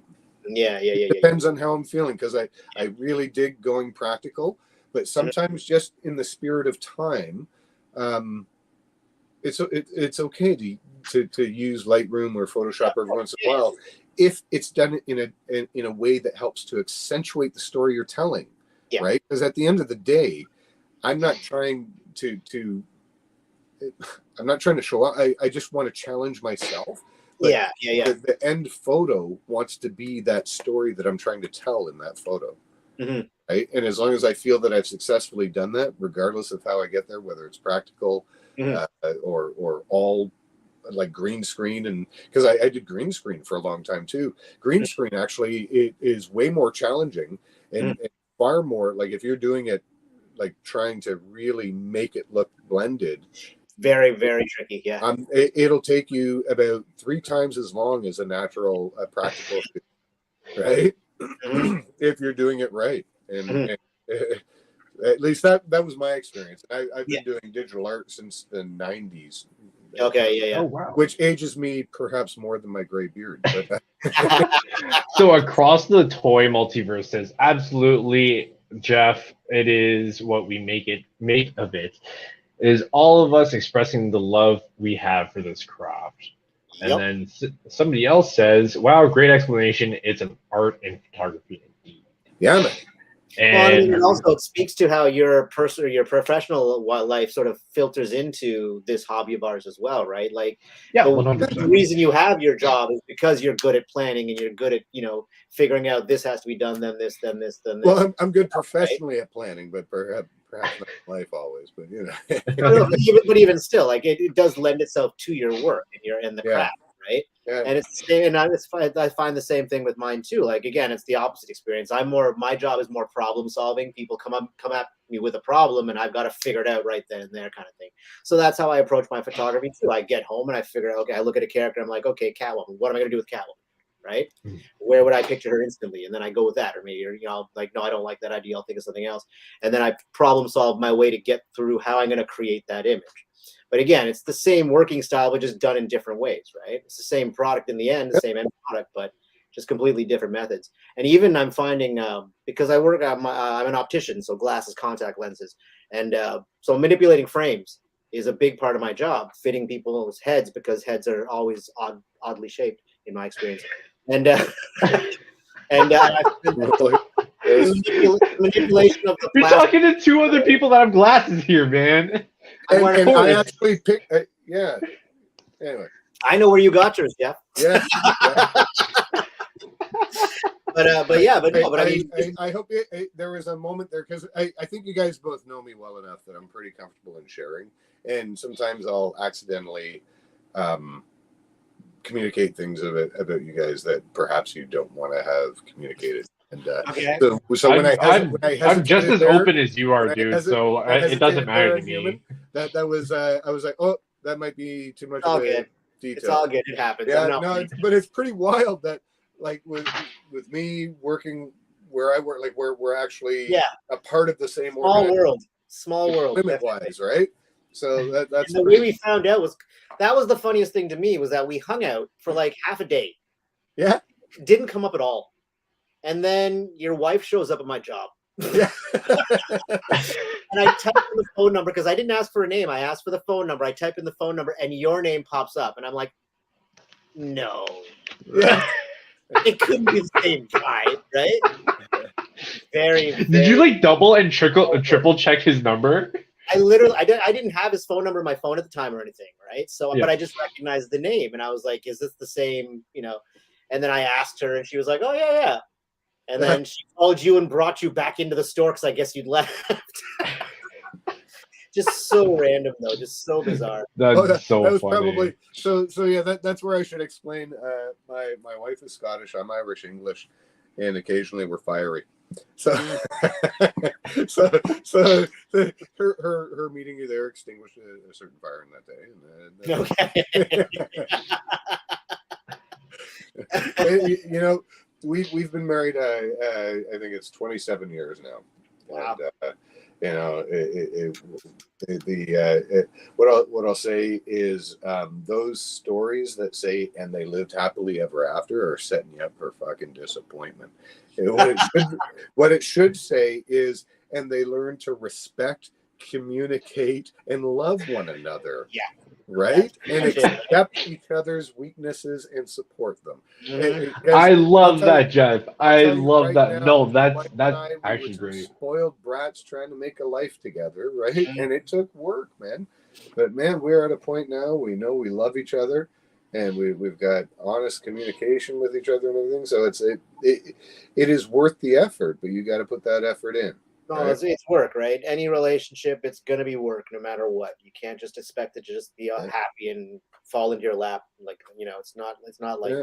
that. My wife has always been very supportive of my creative side, right? And so even for her to suggest having the studio here and stuff, and supporting me doing that, right? Like it's awesome. And Yeah. No, and same. I can say the same too. I think I mentioned it the last time I was on one of these things. This display you see behind me, when we moved into this place, she built that just so I had a place to put stuff. That's awesome. I mean, it was because I didn't want it in the living room, but still, even still, she set the space up. I think all of our significant others have that in common, is that like they're super supportive of our hobbies and what we want to do, and it's just like it's just all communication, like what Jeff was saying. It's just like I hate hearing like, I'm sure you guys have heard it, but like there's guys or there's like people's significant others are just like, oh, why are you into this stuff, this and that, and it's just like, man, like it makes them happy, and you're not going to be happy that it makes them happy. Like that's right. Yeah, it's kind of messed up, man. But then like hearing like people like, oh, I'm picking this up for my significant other, I'm just like, yo, that's so cool. Like I never would have thought like someone would do that. Like just seeing more of that is like really refreshing, and it's just it makes me feel a lot better about like the collector community in general, and just like one of the toughest lessons I'd say to learn in life, and which you continue to learn as you live it, is to be genuine and not necessarily say what you think is expected, but just be true to yourself. 100%. Yeah. In a well understood way, mature perspective, right? And I think developing that, and if everybody could come from a perspective where they truly understand themselves, and you all right on human? Okay. I didn't want to keep talking if you're like dying, right? Would you die? It's okay. I'm just choking on my own spit. Interrupting my rant. That's all good. No, it is. Yeah. It's an old pipe. Yeah. So also, I've been drinking throughout this whole thing, and I smoked like 3 joints, so I forgot the point I was even making. And if I was rambling, you should have told me to shut up sooner. Our spouses are supportive. That's the final note. That's what it was. So I was gonna say, one of the other projects that I'm working on in terms of customs is like I'm trying to build a rogues gallery for Batman, because there's not much of one in terms of like women figures. So I wanted to make it no, not Talia. Fuck, what's her name? Lady Shiva. So I'm gonna be giving her like red and yellow accents, but this is the base so far. Oh, nice. Yeah. Right on. Well, a lot of people like I showed it to my wife, and she's like, that looks like a Talia more than Lady Shiva. I was like, but I don't want to get another figure to make a different character. Yes, yes, I do. You liar. You liar. Why did you say that out loud? Let's just put it this way: if shit was free, our houses would be beyond full. 100. Okay, here's the thing. It would be like a never-ending conveyor belt of free stuff that we desire. So, oh shit. So, my wife works at Penguin Random House, and apparently there's just a bookshelf filled with books that she can just go and just fucking put it in her bag. Whatever. As much as you want. Go ahead. Dude, every time. I'm just going to say one thing. If that is something that isn't supposed to happen, it is supposed to happen. Okay, I was going to say it might be a subject left for the private chat. No, it's something for all the employees. We're just like, what? So she's just bringing home books that we don't have room for. Okay, collector. Remember, we made some space for you. so No, accept we the books. we both Use the books as collect a lot coffee of things. table, She you know? has a whole Star Wars shelf, man, of just like For Star real? Wars novels, graphic novels, Oh, that's like cool. all that kind of stuff. It's just like, 'cause she loves Star Wars. And I'm That's just like, awesome. where are we gonna put this now? Because now it's overflowing and it doesn't fit in the shelf.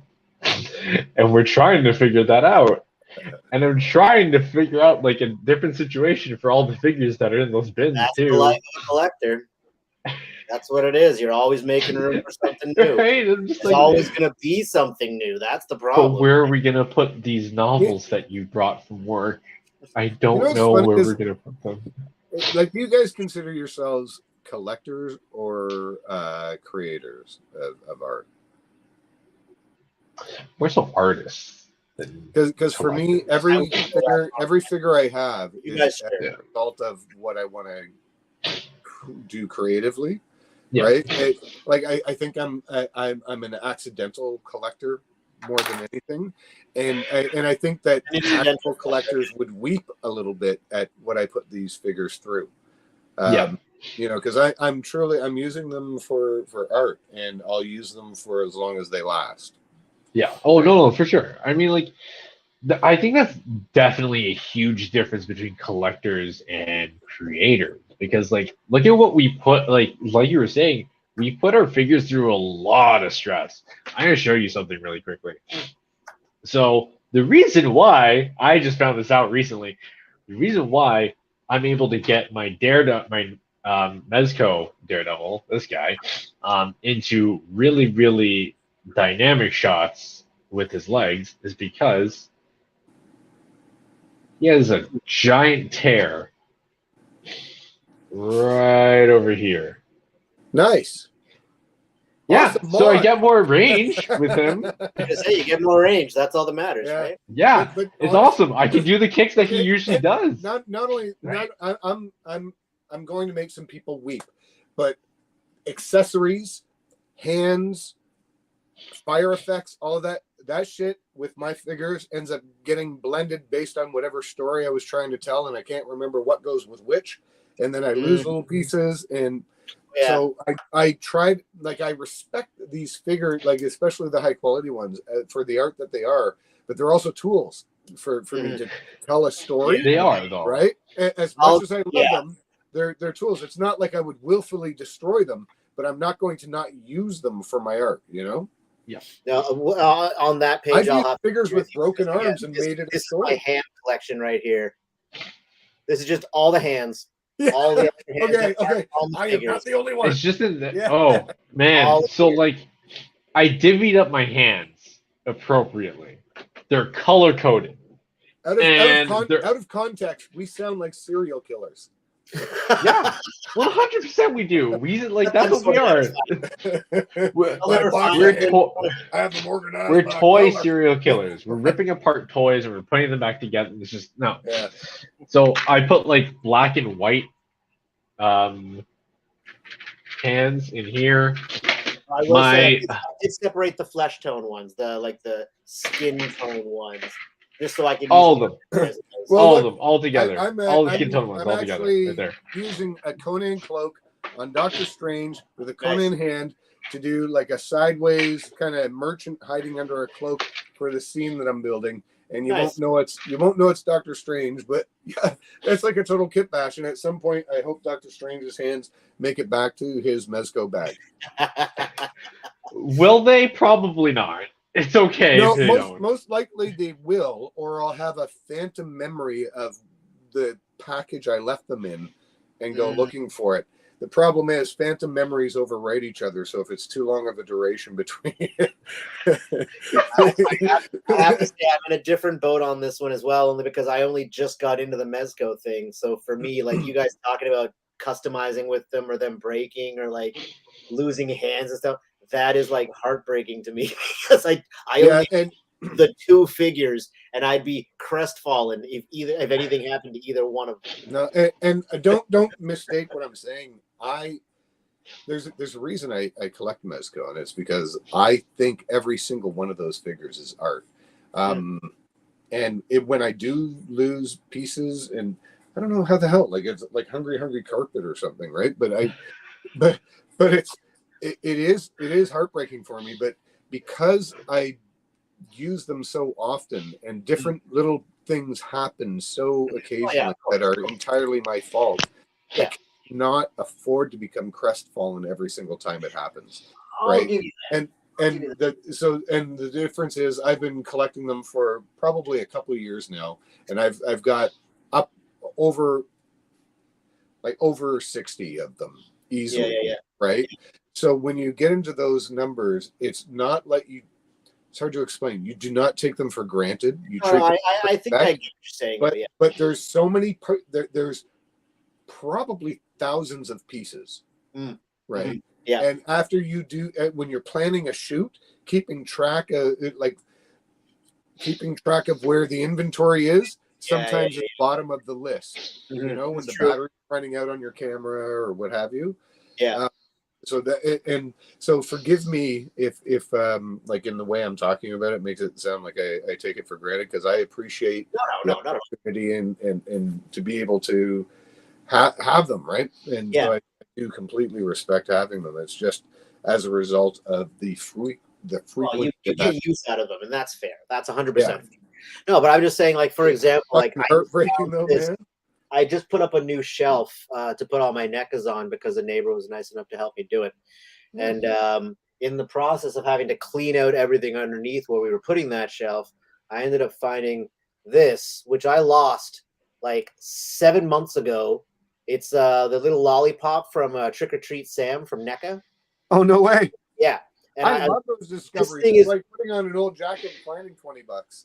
It's like ridiculously tiny, right? And it was somewhere in that heap, and I did not find it for, I swear to God, since October. And I'd torn that corner apart like 8 times. Did not find it. Tore the corner apart. Put up the shelf. Was moving everything back into the corner, and it was just sitting there.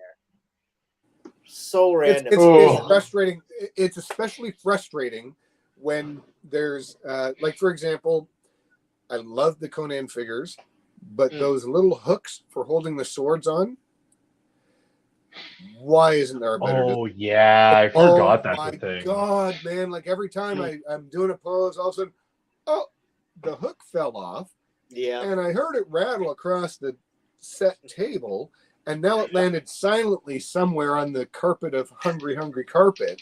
And I got to hold up the entire photo shoot to look for a piece that is this small. Yeah.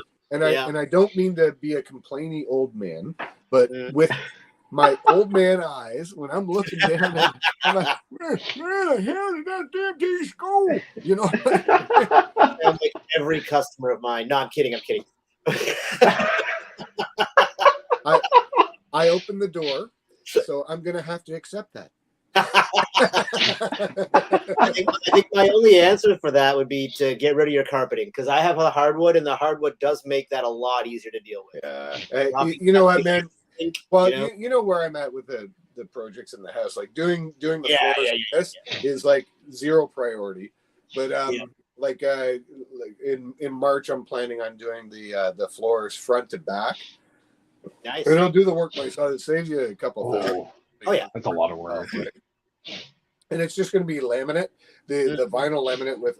Actually, sorry, that's not what this is about. So yeah. Anyway.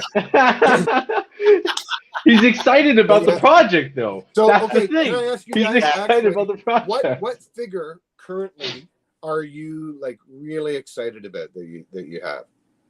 That I have currently, because I have to run downstairs and show you. Because I have one on the way. It's going to be arriving hopefully. No, I'm in hand, like where it's like it's got you feeling passionate about shit. In hand, the crow, the Mezco crow, that thing is unbelievable. What an incredible figure. I mean, having been 16 years old, I'm aging myself now. 16 years old when that movie came out. I mean, anything when you're 16, that's going to encompass the rest of your life, right? I mean, it's going to be a part of you forever. Yeah. And that movie was definitely like, I lived my life to like buy that movie when I was younger. So yeah, I kind of feel like I share that with you. The crow figure is one of my more favorite ones of recent time, and for me it's because we're at different times in our lives, but my wife and I were dating, and that movie was something we went to see, and then Brandon Lee was an actor that I was crazy into, and when he died in the making, the whole thing, it's so emblazoned in my mind, right? And so getting that figure also brings up the nostalgia of meeting the woman I love and all of that. And you know what I mean? Like there is so much in that figure that and same with the Christopher Reeves Superman. That figure, it reminds me of my aunt and uncle that I'm taking care of every once in a while, because they're getting older. But they introduced me to the Superman movie because my parents were like, and forgive me if I offend anybody, but my parents were like those crazy Baptists where you can't go see movies. And then when they got older, they went to go see movies. So I missed out on Star Wars. That story. Right? But I know that song and dance all too well. Yeah. But I forgot the point because I was so distracted by not being able to see Star Wars in the theater. But when I was alive while I was there. But oh, jeez. Even I saw Jedi in the theaters, and I wasn't even into Star Wars. But but we were talking about the Crow, and again that figure. Oh and seeing that. Like it's my very first Mezco ever. I've been very hesitant to get into Mezco in the first place because I don't like the stocky proportions. I don't like how their heads look too big. Things about them really bother me. I love that I infected you.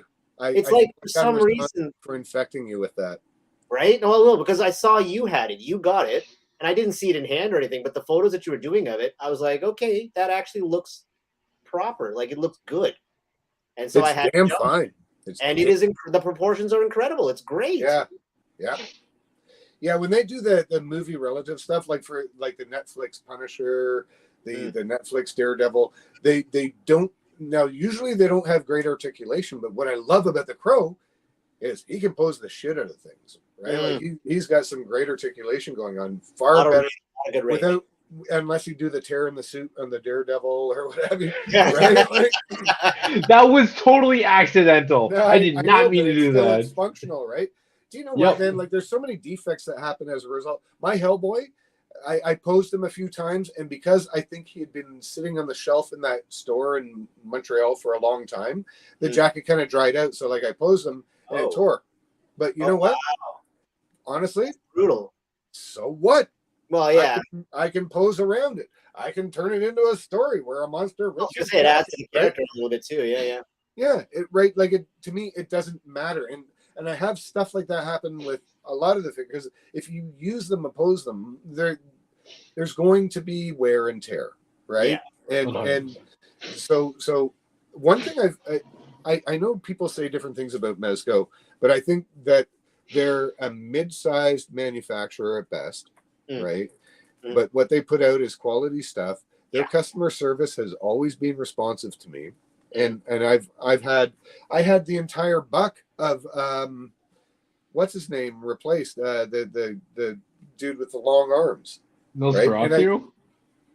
No, not Nosferatu. The one just recently.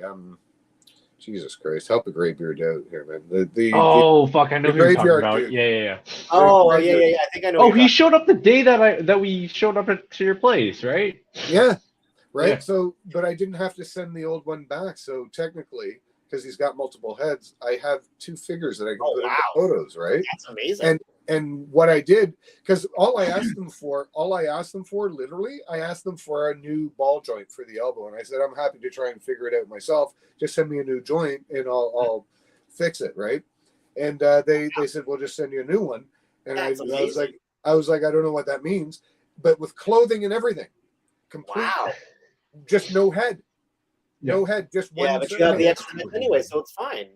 Yeah, and so I was able to do one of the Crow pictures I did. Had the two of them on either. Sorry, I'm hiccuping from drinking, but the two of them on either side. We'll allow it.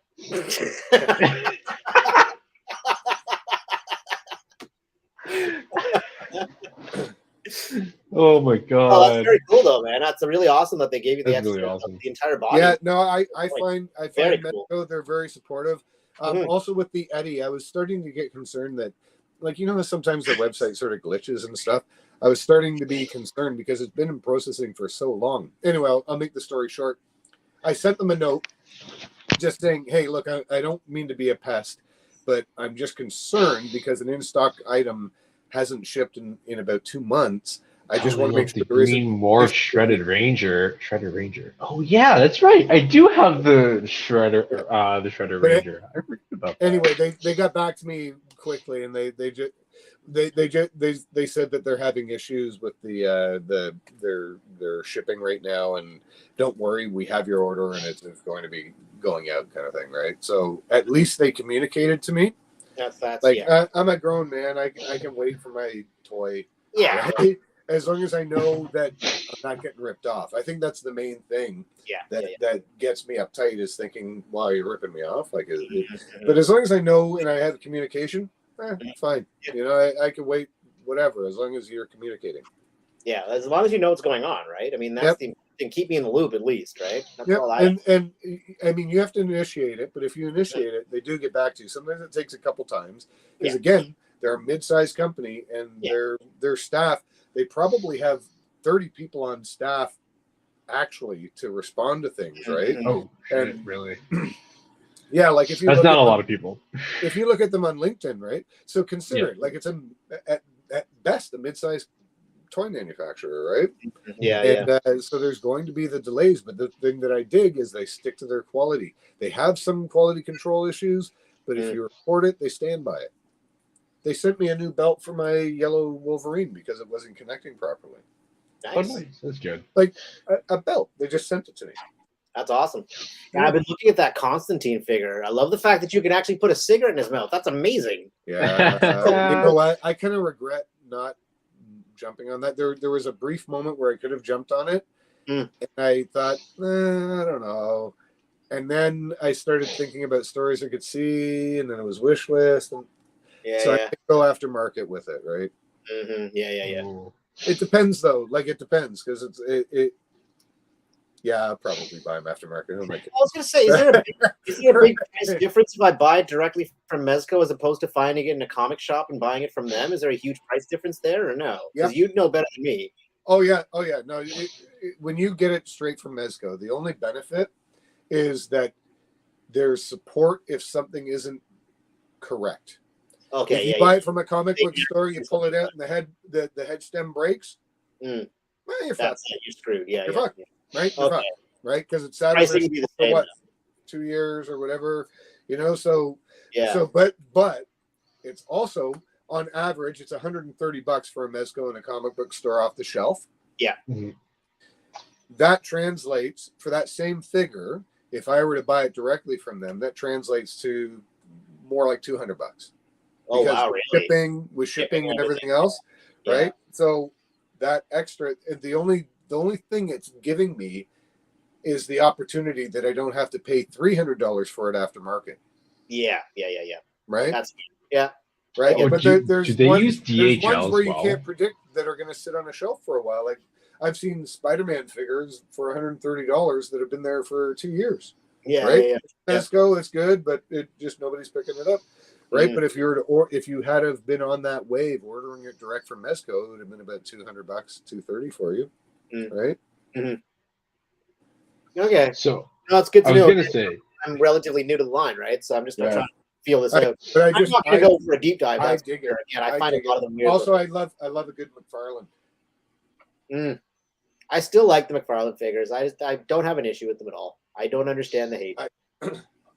I mean, the other thing too is that like you can easily mod them. That's what I like about them too. And with very little guilt because it's like a $30. It's true too. Yeah, exactly. Yeah, I don't care to like really like bust them up very much, but they're also super durable too. So I'm just like, there's so much material to like eat away at too. The favorite figures to take on a hike are McFarlane figures because I can throw them in a river. I can throw rocks at them for practical effects, and they just go, and they're good, right? And they're fine. Yeah. They for the most. I'm just picturing you, Jeff, like chucking a rock at one of your figures. I totally have, man. I have. Like I've taken handfuls of rocks, put my shutter on burst, and thrown them in the direction that I think the momentum should be. And out of the 200 shots, I'll pick the one where the rocks are bouncing just right. It's probably the first shot. No, not usually. Yeah. It's painfully like. Hey, shot Hey, Someone said McFarlane figures.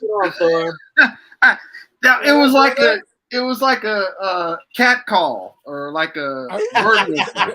McFarlane. What Drew the you hell? in, eh? McFarlane, get the hell out of here. Damn, McFarlane's dope. Yeah, look. Hey, Blitz. What's going on, Blitz? hey. Going on? How you guys doing tonight? I was gonna say, I okay, have to McFarlane's apologize not for that talking about bad. Work at the beginning there. Hey, man, the price. That's all you can really give them extra super love kudos, the price.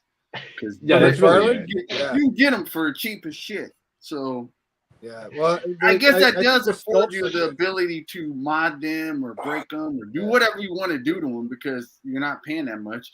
That would suck if you paid that much for Mezcos and they were like, you know what I mean? But being that they're a quarter of the price of a Mezco, you're good to go, I guess. And from a financial point of view, you can't really hate on them. That's it. I just hate on them because they're I told you on Human, it's because of the scale. That's the biggest. That's my biggest the problem. scale is fucked for.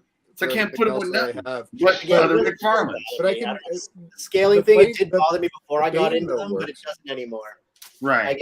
Well, I mean, if you've got enough of them, you can put them with each other. Yeah. So you're good. The other thing too is like you could just pair the bigger ones with some of your Mezcos. Like I'm thinking of getting the Mr. Freeze, and the Mr. Freeze would probably scale really well with my Mezco Batman. Check it out. Punisher head on a Conan body to make well, hold on. Nice. See that. To make a villain. Oh yeah, huh? That's awesome. Hey, Terrell, did you order the pack? Yeah, it's still Same in here. processing for like ever. Oh yeah, me too. I don't know when it's coming. I'm in processing hell on my 5 Points Crow, my Eddie and Bella, and the Barbarian pack. Okay. Someone had mentioned the was it the Morph Shredder in the chat or in the comments? Yes. Yeah. So I actually put like a couple of wires through his. Oh, you wired him up? Let's see. Yeah, man, and he like actually poses really well. You have to like kind of jam the fucking wire into the cape so it can like actually hold. I think every cape should be wired, man. Every cape should be wired. Wired capes matter. Yeah. Definitely does. Whenever possible. What's up, fellas? Hey, this is it here. Hey, Green Geek. This wire here. What's up, I guys? can put this into capes. I can use it to hold like. Is that floral wire? I think it might be. I bought it at the use dollar floral store and it's lasted me for years. Right, and I use Oh, I have that. the same one. Yeah, I use that for wiring capes. I use that for supporting it, like when if something exploding for suspending pieces. Yes, you can poke it through. Yeah, that's perfect. So Is that all that? Is that the same stuff? I've seen some people like make their own like stands for posing. Is that the same stuff you use for that? You know what? This isn't quite strong enough. That's not strong. Yeah, that wouldn't be. But I use sparklers for practical effects, and what I've been doing is breaking off after they go out, breaking off all the black bits and using that for debris and dirt and stuff, and then using the wire to make stands. Oh, nice. Right, and the wire is firm enough to hold them, right? Right. I mean, I'll always be using practical effects, so I've always got a steady flow of wires and shit, right? Right. No, that's good. Yeah, I went ahead. Want to use like a certain wire for stands? I would suggest just taking apart hangers and just making a stand out of a hanger. That's your best bet. That's what I did. Okay, word. Unhuman, I got plenty of those. Yeah. Let's see. Hold on. Let's hold it up. Sick. Oh, I did the same thing with mine on Human. Yeah, I just took some twist ties out of a NECA figure. Just shoved them right nice. Nice. That is ultimate. That is the best mod ever. That's so good, man. Yeah, I was on Human. I was OCD, so I actually went and found green floral wire. because you can't see it, but That I was just attention like, to You detail, can't even see it in there anyway, right? yeah, you can't No, see it I at like all. I like the NECA ties because they're plasticky, so they don't actually have any sharp edges either. So I wasn't worried about Right. sliding That's anything right. when I was putting it That's through. Use Yeah, twist it works really ties. Yeah. No, that's how you do it, man. That's It's awesome. so good. That's how you get I it would done. never would have thought of that. I've used those clear plastic loops that are super annoying to hold props onto figures and stuff like that. Yeah. You angle it just right, the clear elastic disappears. That's Right? right. So you can Oh, have them nice. hold fit that they Okay. normally hold or whatever. And then when you're posing them, you don't have to go, oh fuck, it fell for the 10th time. Yeah. Oh man, nah, but first and foremost, yeah, brothers, great show. Once again, you never let us down, man. You guys do it. For real? And that's why That's I was awesome. putting it in the comments. I was like, Thank you. That's awesome. it's Even your with- show. Do what you do. Don't worry about us, like or Yeah. format or whatever. As long as you shout out your appreciations, that's all that really matters. Yep. But everything man. else is on you. Y'all do What what we're here you to want to do. Yeah. Well, it's great having the opportunity, guys, and it's Just don't do like unworthy and be forced to strip or something like that. Kiss your mama wants him to strip, so don't do that. But other than that, you can do pretty much anything you want to do. Don't strip. Don't strip. I don't think we have to worry about that here. well, that completely destroys my plans for the last 5 minutes. I was going to do an imitation of a belt. You know? Spoiled our big finisher, yeah. Yeah, man. My own take on would you like some pancakes? You know? Right. Oh man. So Vico says, y'all were, and Vico, this is for you, Blitz. He says he's coming with the Yes, say? bring those Fighting X. He's coming with the Mac. He's coming with the teddies. I'm getting a different visual. What does that mean? Why is it not? He's bringing his Toddies. Oh, okay. Bringing my best I with thought the it said teddies. And I was like, Vico, hey, there's a side of you I didn't know about. And I think across the universe, you can use FluoroWire. You can use it's just as long as you get it. You can use anything. Like It's about getting the shot, right? As long as it Actually, whatever it takes to avoid get you millimetry there. wire. I did that mistake recently. If it says millimetry wire, do not get it. okay. Interesting. What kind of wire? Don't be thrown by that. I got thrown by that. Oh, That's wild. all right. Whole roll of it for nothing. Damn. That's fine. It was $3. It's fine. Okay. Whole $3, man. Right. Damn it. Exactly. Save it up for that newspaper. Man, that was a lottery ticket. My morning coffee gone. Right. Wait, that's how much your morning coffee is? Fancy morning coffee at that. Man, my coffee is more expensive than that in the morning. What? Yeah, my coffee's like $7 in the morning, man. Get a You're Keurig. paying too much for your coffee then. I get fucking Starbucks in the morning, so that's why. Oh yeah. That's why. Burnt beans. So, All right. So how about you guys? What projects are you working on? Like Thor, you're doing a lot of awesome comic cover stuff lately, and Yeah. and like Yeah, I got what are- one tonight. I'm dropping again. I just it's fun. I love doing comics. Yeah, man. It's cool. It's cool to do. That's Right on. And what about you, Green Geek? Like, what kind of stuff are you working on right now? Actually, right now I'm working on making a diorama. Oh shit! He started it up. So I kind of posted a little bit with my morph shot that I posted a few days ago, but I got this little wood panel from Walmart. Oh, sick! And Okay. I found these. They're like little hangers, so I cut the little straps off. And what I'm gonna do is I'm gonna put magnets. Yes. And Yeah, the rare earth. Oh, that's dope. Yeah. What are you trying to put them make? on the side. And just like an all-purpose like inside area. Yeah, like where I you have, can like- adapt it to your needs, right? Yeah, That's yeah. wicked. I have Man, that's a I have good like a plan. couple couches and chairs and stuff too that I can decorate That's with right. like tables and stuff. That's sick, It's all man. about the flexibility.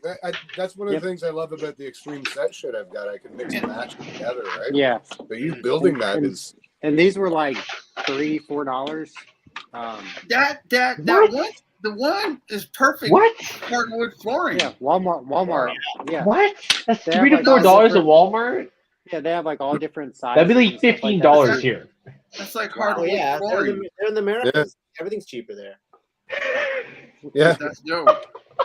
That's about $50 worth of resources right there in Canada.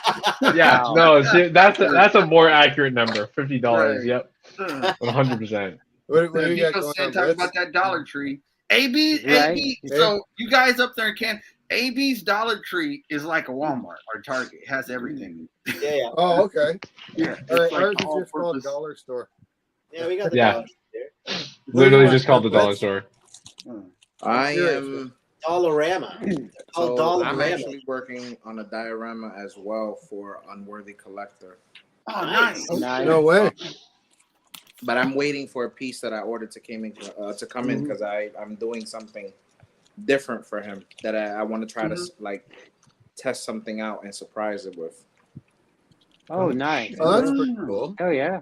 Nice. You But be I started posting it doing, up? the outline work for the sidewalk. I did one wall panel already. I just got to paint them.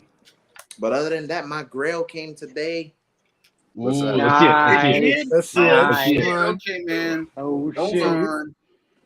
Hold on. Oh, zoom in on that. Yeah. Lost Ooh. AB. Wow. Shao Kahn. Oh my god, Oh. that's dope, dude.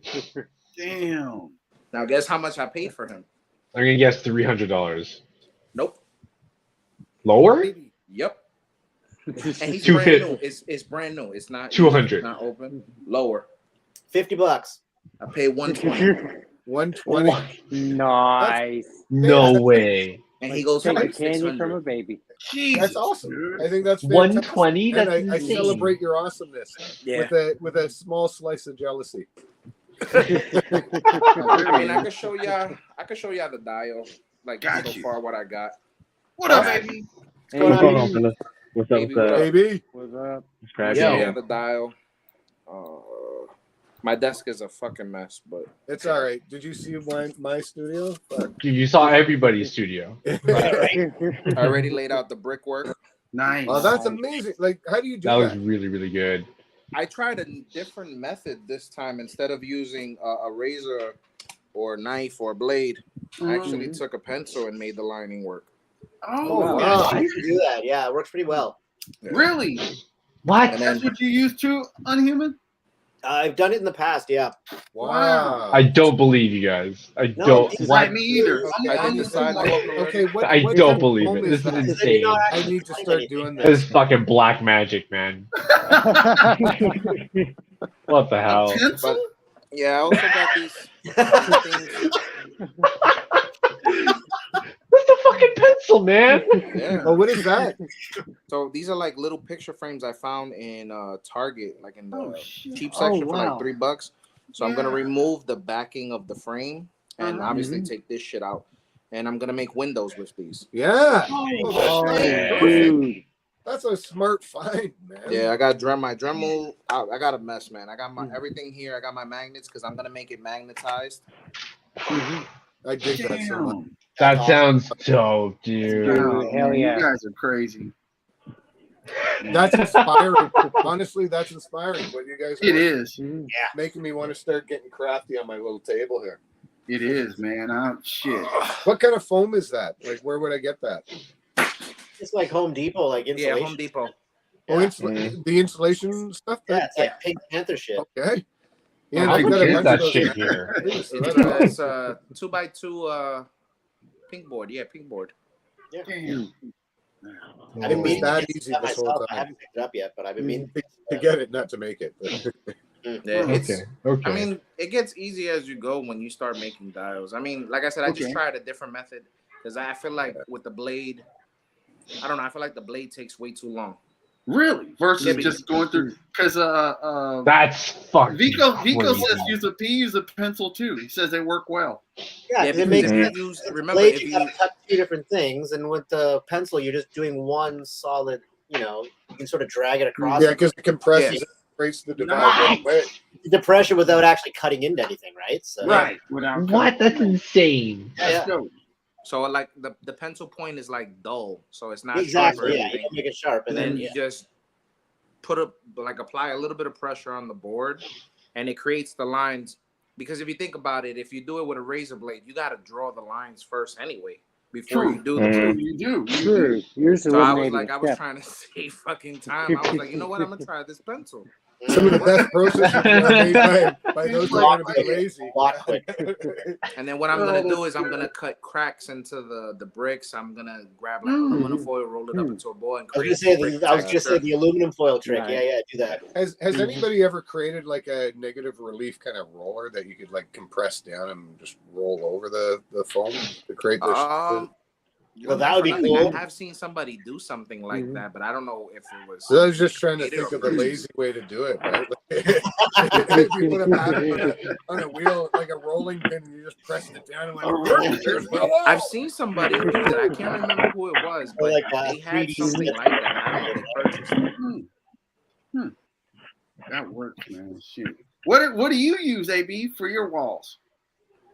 Oh, I use like the whole pink foam stuff too, and then I do like the whole thing with like the whole pencil routine too, like the whole ruler and stuff too. Okay. And then lucky, man, if I get lucky, I go to Joann's and I'll get like if I get lazy and I don't want to do like the whole brick shit too, I'll get like buy like the little 75-cent sheets of bricks. Yeah, the bricks. What? Yeah, You and can I'll get just do that those? on like the blackboards, and then that's it. And then just yeah. What? Now you gotta try the pencil thing, bro. That shit saved me like an hour and a half. Yeah. Really? Oh Yeah. shit. man. Raven Yeah. just said he gave props out too. He said you guys just saved me time. Like you just saved me time. Yeah, right on. So that's what's up. Yo, I'm just learning all this now. Now I'm just like, I'm gonna go out and do my dioramas that I fucking want to. It Oh gets my right, god. Marshall? I mean, Yeah. Oh my god. I wish I had more time. Fuck, I'm so pissed. I could have gotten that shit done so fast. Now I know all this shit. Oh my god. Life Well, is therefore, sidewalks are even easier, right, Blitz? yeah. So I same thing. I did it with the pencil.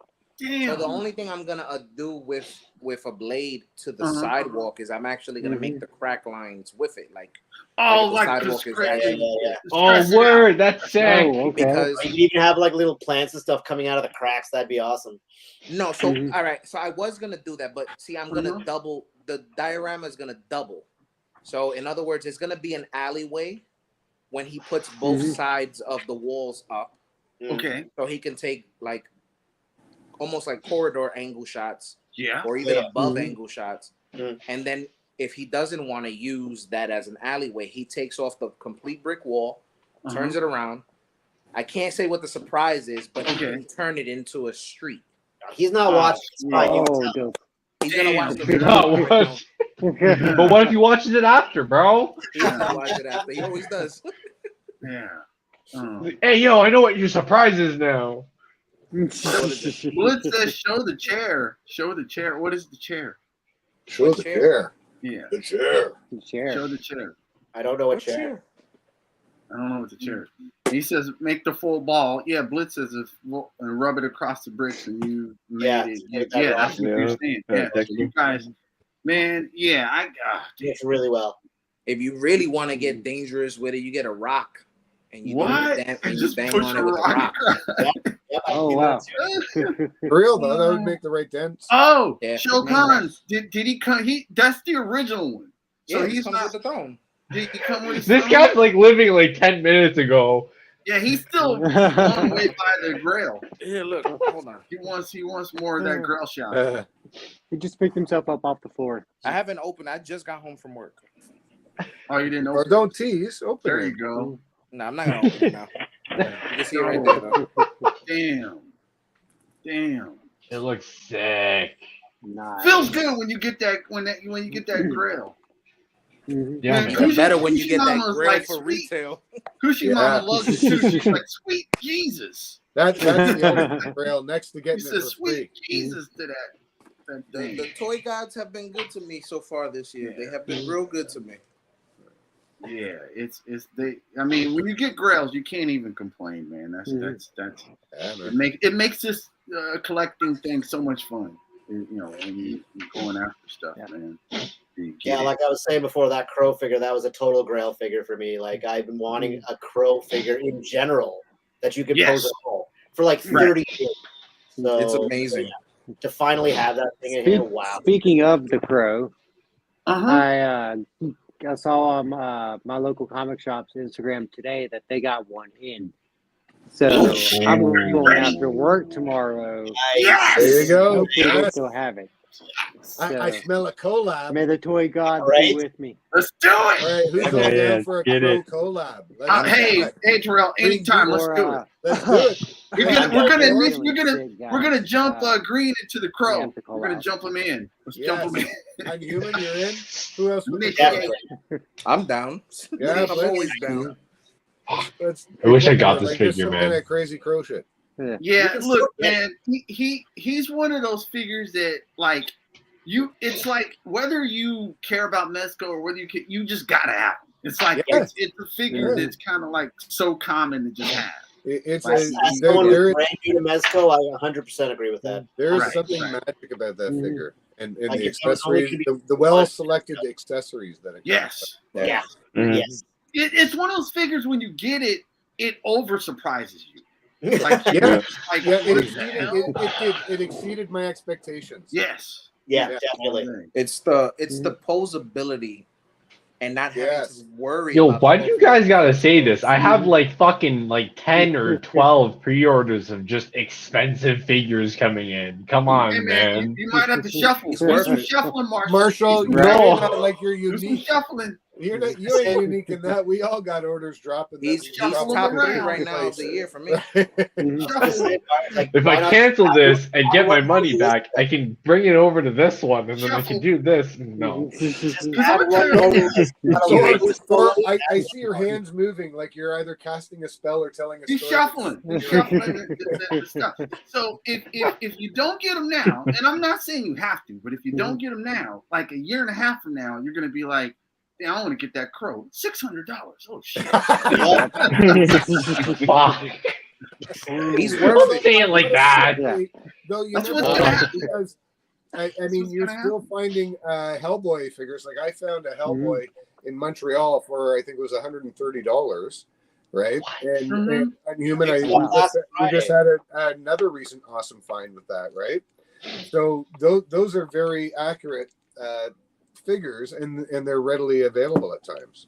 Yeah. Right. So you never know with the crow, but more than likely it'll be that $600. Yeah, you wish you had jumped on it, right? He's right, man. Because I'm facing the same issue right now. Terrell's got it covered, but I'm facing the same issue.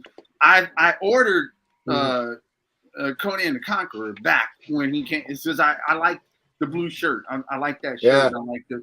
But then when I got him, I was like, dude, okay, he has slightly different things from the Barbarian, even the swashbuckler shoes. So now I'm doing searches and going back trying to find like that other Conan. He's like some places 500, some places 300. You know what? I bought him. I bought him for $3 Canadian. And I'm still trying to look.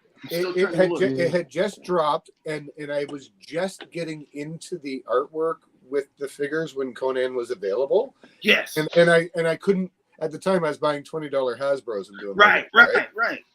And I regretted it, and so I just had the cash, and it had dropped, and this guy posted it for $3, and I thought, you know what, I'm not even going to insult him with arguing. I just said, just do when and where, and do you want cash or transfer, right? Yes. Yeah. And I sent them the money. I get it right away. Right, but that's a figure that I'll never sell because I've always been a Franzetta fan. Me too. Franzetta inspired a lot of my cartooning, my artwork when I was younger, my interest in sword and sorcery, right? And so to have a figure based on his iconic artwork and not only be the badass motherfucker that Conan is, Right. Figure you got to keep forever, man. There's Yeah. never No, been you're a better Conan figure than either of these two here. No, you're right. And so now I'm Right? going back. I'm doing some I hunts. wish I eBay, had looked got the at Death places. Dealer. I'm gonna have to pay through the nose for that, but it will be part of my collection, right? I'm gonna pull the plug, but it's one of those things, man. It's like you get what you gotta get. It's just like Blitz got that Grail. He he hit a Christmas lottery to get it at the price he got, but that's what you do, man. We all dream about that. When you look, you get it. You get it. Mhm. Oh, and Raven, I put myself on the wait list, but you never know. So, and I'm impatient when it comes to stuff like that. Impatient. So it's like I'm gonna give it a couple while, but I've seen a couple of eBay guys who got it at a good price, and I can go. I did what Blitz recommended. I put it on the watch thing to see if they're gonna contact me and see if they'll drop it down. I'm gonna just go from there. But it's a figure I need to have, man. And it's that's what I did Yeah. with the. Remember, I told you I was gonna get Mezco Gordon with the bat signal. Yes. Oh, I had a Yeah. chance. I'm I waiting for could the guy to have get back. grabbed that for I think it was $350 Canadian. Oh wow. But I just $4. I didn't I couldn't justify it with the other stuff I had going on. Right. And then and it's not like I could say to the guy, "Hey man, like could you wait a month?" Right? Because somebody's gonna jump on that. Right? And so I saw it and then I saw it go and I was like, well, it is just plastic, but man, I could have told a lot of stories with that, you know. And Jimmy says, "Did y'all's Conan show up with frozen biceps?" Yes, they did. But Shaco, man, I dipped him in the Shaco and let him sit for 12 hours. He's good. No, I gotta say, this Conan when he arrived, Uh-huh. the articulation, it's the same but silkier or something. Is that your second one or the first one? This is the Your second- okay, your the Conqueror one. So he was better. You feel out the box. I wouldn't say better, worse, just silkier. Okay. You know what I mean? Like there's a smoothness to it that is different to how this one feels. Okay, interesting. And I can't describe it better than that. Apart from if you had them both in hand, like just to feel that it's a subtle difference. But both of them have firm joints, hold the poses, right? Yeah. And but yeah, I dig both of them, and I can't wait for that Barbarian kit to show up because me too. With the two Conan bodies, I can at least like right now I've got Punisher's head on this. Right, but you body. can put those other guys that fit more with him. Right. But honestly, you guys are like I making me think jealous with all Mezco this should talk. sell bucks of this body and various heads. God You damn. know, sell the buck for like $60 and people would buy it. It doesn't even have to have. It just has to have hands that hold a weapon. Right? Yep. That's it. True. Yeah, I'm not gonna let Marshall alone. I'm gonna stay on him, man. I'm just saying, man, get that crow. Get the crow. Here's the thing. It's not just like the fact that like you guys are instigators. I have friends in real life that are instigators too. They're just like, hey, I just fucking buy it, man. Like, well, also, I you're mean, saying it to my local. face. We're local to each other, so like we talk about. There's Heroes World, which is a shop here, and we've done a couple of different trips where different parts of us have met up there, and so we all enable each other when we're there. Yes, that's what's up. Okay.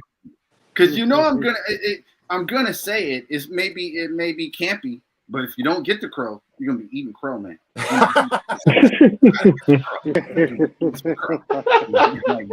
all right. I'll think about it. I'll say I think something. Blitz's reaction to that was the best one. Give me a bowl of what you got. Guys, I'm telling you, you won't regret it. It's you won't, bro. Fantastic, man. There's just so many story opportunities, right? Oh man. Okay. Damn, I don't know. I'm pretty sure it's a 45 or whatever. Dude, it cocks back. Yes. Yeah. Come on, The bro. shotgun That's also awesome, yeah. Shotgun, Really? What? Yes, man. And for you that does like action shot sequences, Crow's perfect, bro, because you can do like different shots with them in different. Oh, so you could actually get him reloaded to shotgun. Oh my god, bro! No, don't show it to me. You just Put showed the him fire right next there. to the front like it's firing, right? Right there, cocking back. Shots fired. Or even as a Oh my pass it back God. and then have the So flash cool. Shots fired. Oh, Such a cool. bro. Shots fired. And then even the on the shotgun too, you can do the thing All with the right. shotgun. Yeah, I'm gonna get it. Yeah, All you right. have to. Man. There we All go. right, I'm gonna get it. All right, I'm gonna get it. How many of you guys did any of you guys get the Alien figure? Thor, I think you did. I got right? him. Yeah. Yeah. I dig that figure. Like, what do you think of it? Other than it being really creepy to the touch, like a Fison Yeah. TV league, it's amazing. It's actually amazing. It's pretty. Like- It's, like I have not I been fell in love with it. any I fell in Mezco love so with it. far. Because I Predators. actually bought that NECA spacesuit dude just to do some shoots with the Alien. That was fun. Yes. Well, the Mezco Predator, it's dope, dude. Yeah. It's got real stripper The webwear on it. That netting. Is that real? Like stripper netting. Oh, I know about the fishnets. It's got real stripper fishnets. I mean, it's got Yeah. fishnets. Got stripper, yeah. That's really Like, so somewhere in some parts of the country, strippers are missing that fabric because Mezco was using it on The Mezco designers, they're there with a Why can't I spatula and some find scissors. Oh shit. why can't I find any fishnet? I don't know what happened. He asked for a lap dance, and then my fishnets were gone. Oh man, yeah. Jesus Christ. But yeah, it's the thing is man, because I saw the Ant-Man stuff came out today, and I put them in big bad, so if they show up, not if I can always cancel them down the line. But it's like it's really getting hard to continue to invest in the legend shit when so many other things are coming out. Like maybe cost a little bit more, but they're just coming with the level of quality. It allows me to be patient enough to wait for those things to come out. I dropped Legends, man. Like I bought Spiral, but only because it was Spiral. I bought Spiral too. And I have to say that figure's fantastic. That's the best Marvel Legend in a year. I'm tempted by the Wakanda or the not the Wakanda one, but the red. I can't remember the girl's name, but she's the new Iron Man. Oh, the Riri? Yeah. Yeah, Riri. That red armor. There's something about it. It's like. Did you guys see Wet Panther yet or no?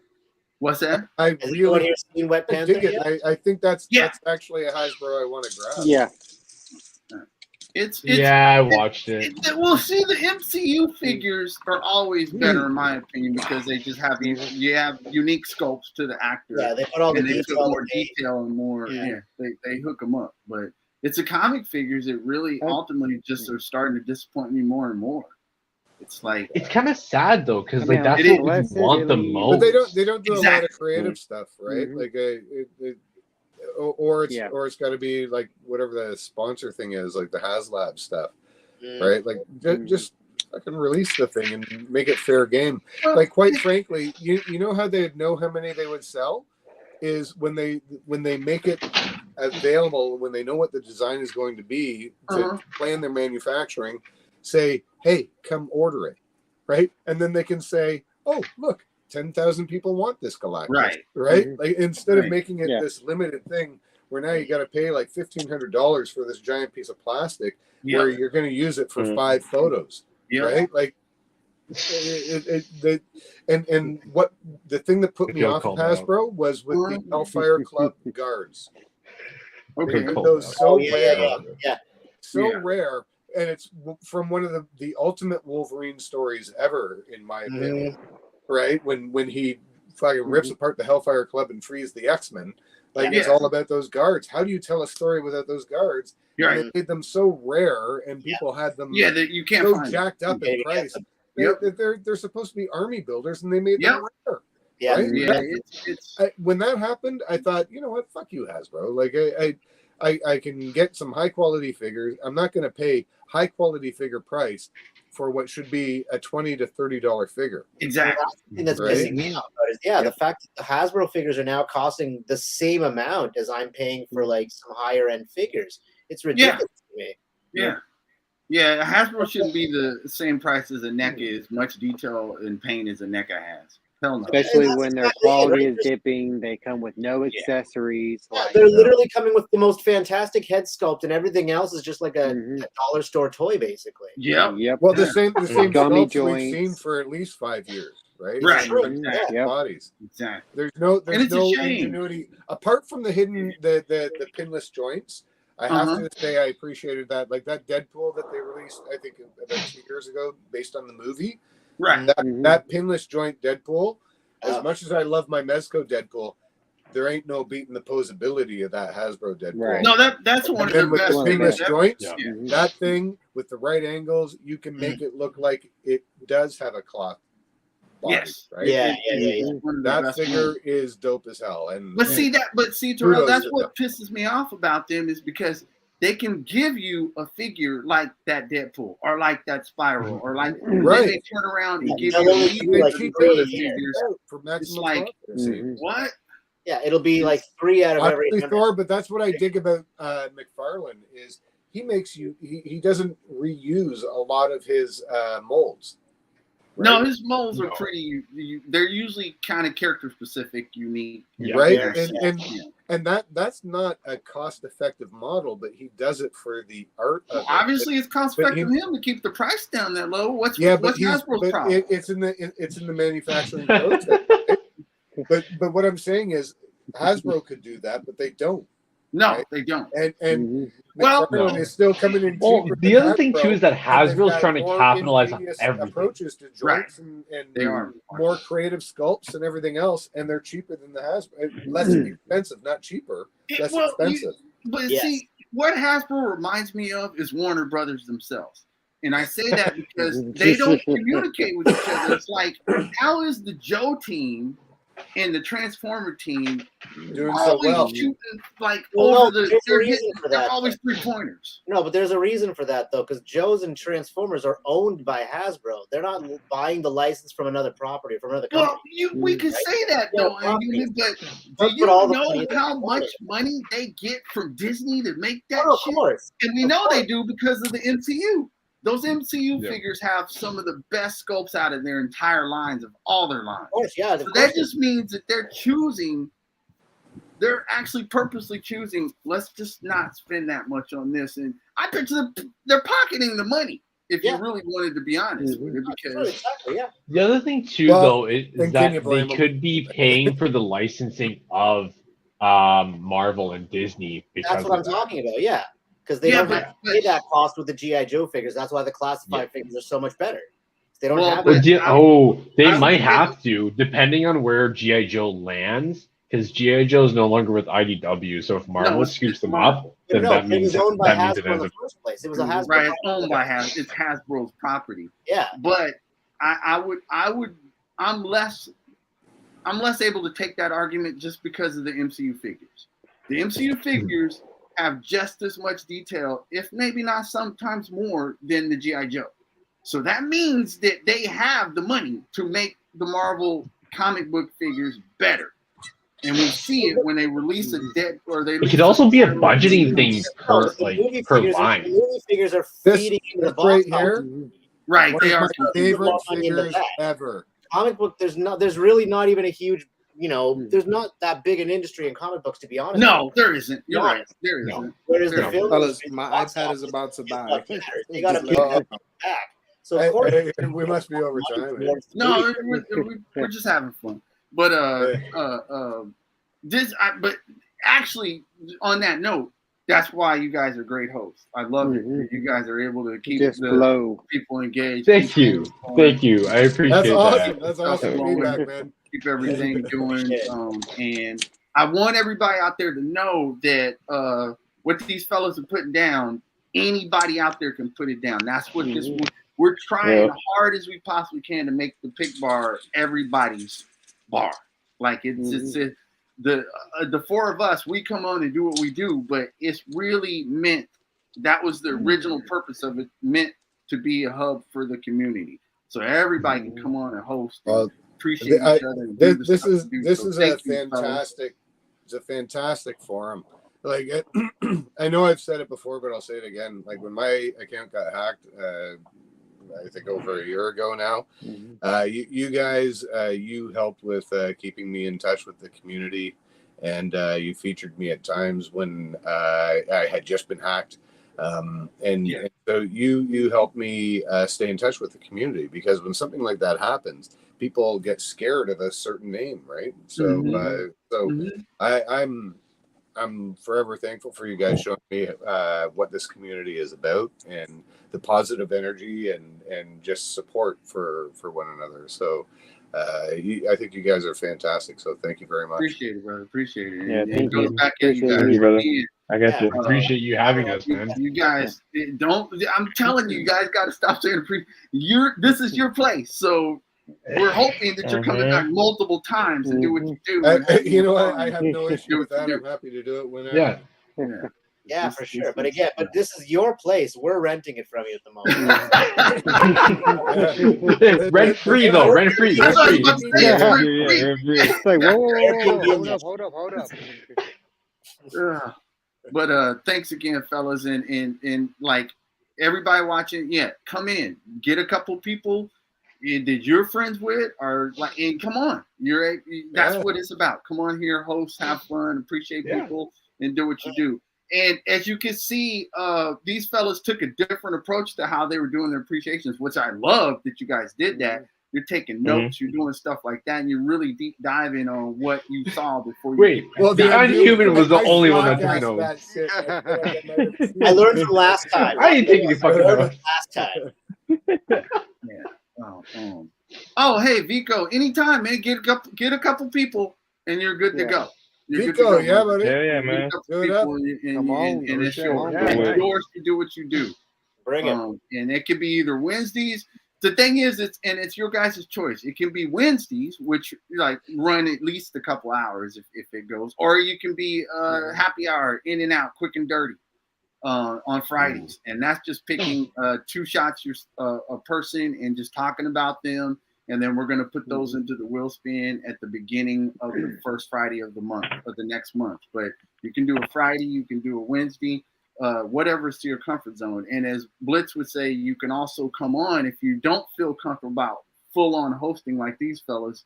You can come on the Lazy Boys on Sundays and just join us and shoot the shit and have fun and open toys and stuff like that. So we try to make the community a good place, a fun place, and a hilarious place to be. And you guys had me laughing tonight, so that's all. I'm glad. Yeah. That's awesome. Oh, man, you guys had me laughing. Yeah, So killed it. that's what it's about, man. So again, just thank you. Thank everybody that joined in on chat. We get a lot of people come in and show these fellows love. I appreciate that. And make sure that you're following these guys on their pages, shouting them out, doing what you're doing, and that's what's going on. And again, too, I like too what you guys are doing, like just even going in and throwing out little tips and doing stuff like that. That's what this community is about. And like when you guys do a show, don't be afraid to talk about those things, or don't be afraid to come on here and do a show from your perspective. Like we do it from the perspective of the 4 of us, but we want hosts to come on and do it from their perspective and have a shot at things and doing what they're doing, and just getting the word out that the community is here for them to utilize the Pic Bar that way. So again, thank you, fellas, for what's going on. I think Sunday is Super Bowl, but we're still gonna have Pablo's gonna be on with us, joining us on Sunday on Lazy Boys. Friday, we'll be doing the actual happy hour again, picking a couple shots just randomly off the hashtag. And then next Wednesday, another Pic Bar. Friday after that, another one. And Lazy Boys just keeps going. And I think we're going to have Chubsy Wubsy on a couple Sundays from now. He's going to be doing something special that he wanted to tell us about. So that's going to be fun. Make sure that you're out there on Wednesdays, jumping into what Toy Addicts got going on, Black and Wednesdays with a splash of red, which has been just super well received. Yeah. I've been seeing a lot of that. Very cool shots. Oh, it's been amazing. Make sure that you're tuning into. I guess these 3 fellas could talk to Blitz's current contest for his drawing at Toddy 4000. So that's going on currently now too. And the whole thing with that is Blitz is wanting to challenge you guys to come up with action shots with Toddy Max. Just pushing them to the action shots. To the limits action of shots. articulation. That's easy. That's easy work for me. All right, cool. Yeah, that's no problem. I'll do it. And then we also have another person in the community is going to be doing a giveaway next month coming up. So that'll be coming. We'll be dropping that on you either next month or April. We have another thing we're going to be doing. We're just going to give you a teaser of it. In March, we're doing something cool with the Grown Ass Men toys. So be ready for that because that's going to be fun. We're going to have some fun with that when we do that in March. Yeah, man, we just appreciate everybody, sticking around. I can't say it as eloquently as Blitz puts it down, but his signal's done. He's had a long day. Yeah. But I think it's pretty incredible. I'm blown away by the contests that people do on their pages and stuff because I can imagine that that's coming out of pocket and that's not something that they're sponsored to do, which shows a real genuine kindness toward the community. And that's fucking awesome.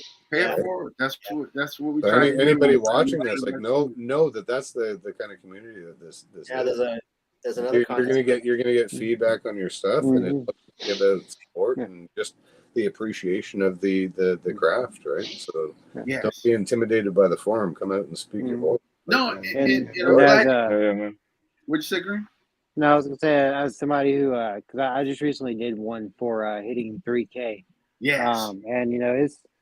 You got to give back to the community because they have given so much to me. Like that's to do that giveaway, and that's the least I could do for everybody who I've met during this journey who have supported me. So I'm very happy to do it. And I'm blown away by that. Yeah. Speaking of the contest, Blitz's tag for his is hashtag ToddyMac 4000 attack. So be sure to use that to be entered into his contest. Yes. Put him in challenge. I love the Toddy Mac. Wait, why is it specifically action shots for McFarland's? Because he wants to push that because they can't pose. He's trying to prove that it can't be done. That's what it is. Hold on a second. I can get some pretty dope poses. You can, but can everybody else? Am I not allowed to participate in that? Sure. You absolutely are. And speaking of that is what defines the artist from the photographer. I was gonna say it's poor craftsmen that blaze their tools, right? Yeah. That's right. Speaking of who was it that had the photographer where he was like looking through a cracked LCD screen and like they're taking it was PM on color. Oh, yeah, like he's using. Like he's using busted equipment where he can't even see clearly what is going to turn out. Like he's going to take multiple shots. How? Like that shit right there. Crazy. That's the fire and passion, right? Like that's that's like when I was a kid with a Commodore 64. They didn't have games that I wanted, so making them myself, like programming it, like that's what I like getting down to the nuts and bolts and just making it. Yeah, that's what you do. And speaking of giveaways, we did our Friday Night Features giveaway. It's Killer Kills a Zone. I've got to pronounce his name right. But get back with us by Friday, man, because if not, we're going to go ahead and give it to the second place on the wheel spin and we're not scamming you. We sent you an email, sent you a thing or a message to send us. We're trying to send you the Amazon gift card, man. How many people? Okay, I can see why he didn't respond. Yeah, because people like, damn, man. Here's your Amazon gift card. I don't know about that one, man. I don't know if I'm gonna open that up. Actually, I get that because there's a lot of that shit going around, right? It is. We've done it. We're real. We're not. Amazon gift card. Okay. Oh, thanks, Vicky. Thanks. Just gonna talk to him. So I think Vico he'll says be he's gonna talk to him. Thank you, appreciate it, brother, because we want him to really get his prize, man. Yeah, if So there's a way for like Yeah. a few of us to send him a message and say it's legit, like go get your. that's what we did. Yeah. We're just waiting on him to reply. I think he's like, I ain't opening. He's not even opening the message. He's scared. I'm gonna get hacked. And then he's getting all these messages saying, "Open the message." Yeah. It's like, Do there's it, no go get goddamn it. way. No. Oh man. Jesus Christ. But again, thanks, fellas. We appreciate y'all coming on Yeah, here. thank you guys. You know, Thanks for having us again. Appreciate you, man. your comments. Thank you, fellas, coming on. We definitely want to see you come on again and do your thing, man. It was a blast. Definitely down. Yeah, of course. Totally down. Definitely down. Do your thing, man. Oh, and I Also- want to throw out there, give blood, please. Just throwing that out there. Sorry. No, man, Agenda. unhuman. What did we say? It's your show tonight, so you say whatever you want. Yeah. Just get it out Just there. don't strip. Blood is Just needed. don't- We'll give it. It only lasts like a month or something in a bag, so that's why they're constantly asking for it. So go give blood if you can. Okay. That's Thank awesome, you for brother. that, man. Appreciate Yeah, it. Yeah. And I just want to say thanks to Marshall and Unhuman. You guys, you know, having a community with some local creators where we can connect and do stuff in person. It's transferred this from a virtual experience to something that's A tactile. little more visceral, yeah. That's dope. And so it actually brings even more meaning to the overall community in general. Yes. So I appreciate that, you man. guys. Same for you too. Same thing, I man. appreciate you. And y'all and you fellas tell Super, hope he's feeling better, man. Hope he gets Yeah. Really. eh? Yeah. Like, Yeah. It's so unfortunate. The guy's such a super. He's like, I'm so sorry. I'm like, dude, you're in the hospital. Right, don't Yeah. apologize. Yeah. don't worry about Sorry, it. why are you Don't- saying sorry? I hope you feel terrible. And one last thing across the universe. Yeah, it's Killzone. That's who won. Killzone won. So we just need somebody to reach out to him, Killzone. let him know. Oh yeah, I know. Yeah, that guy. I know, Killzone. but he just probably was like, "What the hell is this?" Hacking me. Left us Why is on everyone red. sending messages all of a sudden? Right. Yeah. Actually, he'll probably think it's even more hack when everybody's listening. Open the message. Everybody's yelling at him. Oh Open no! the Everybody message. It's got real. hacked. You know? Exactly. Ted leaves the accounts on. He just abandons it altogether. He's like, I'm done with this. Damn, man. Oh man. Well, yeah, fellas. Jesus. Enjoy the rest All of right. the night. Thank you again. Much, Yeah, much Thank you very much, guys. Looking forward to doing You guys this have a again. great night. All Appreciate right, you, take care, fellas. guys. Thank you. Thank you for Yeah, having have a us. good one, guys. Bar is Thank you. closed. Much love, man. Later. I don't even know. I might be stuck here forever.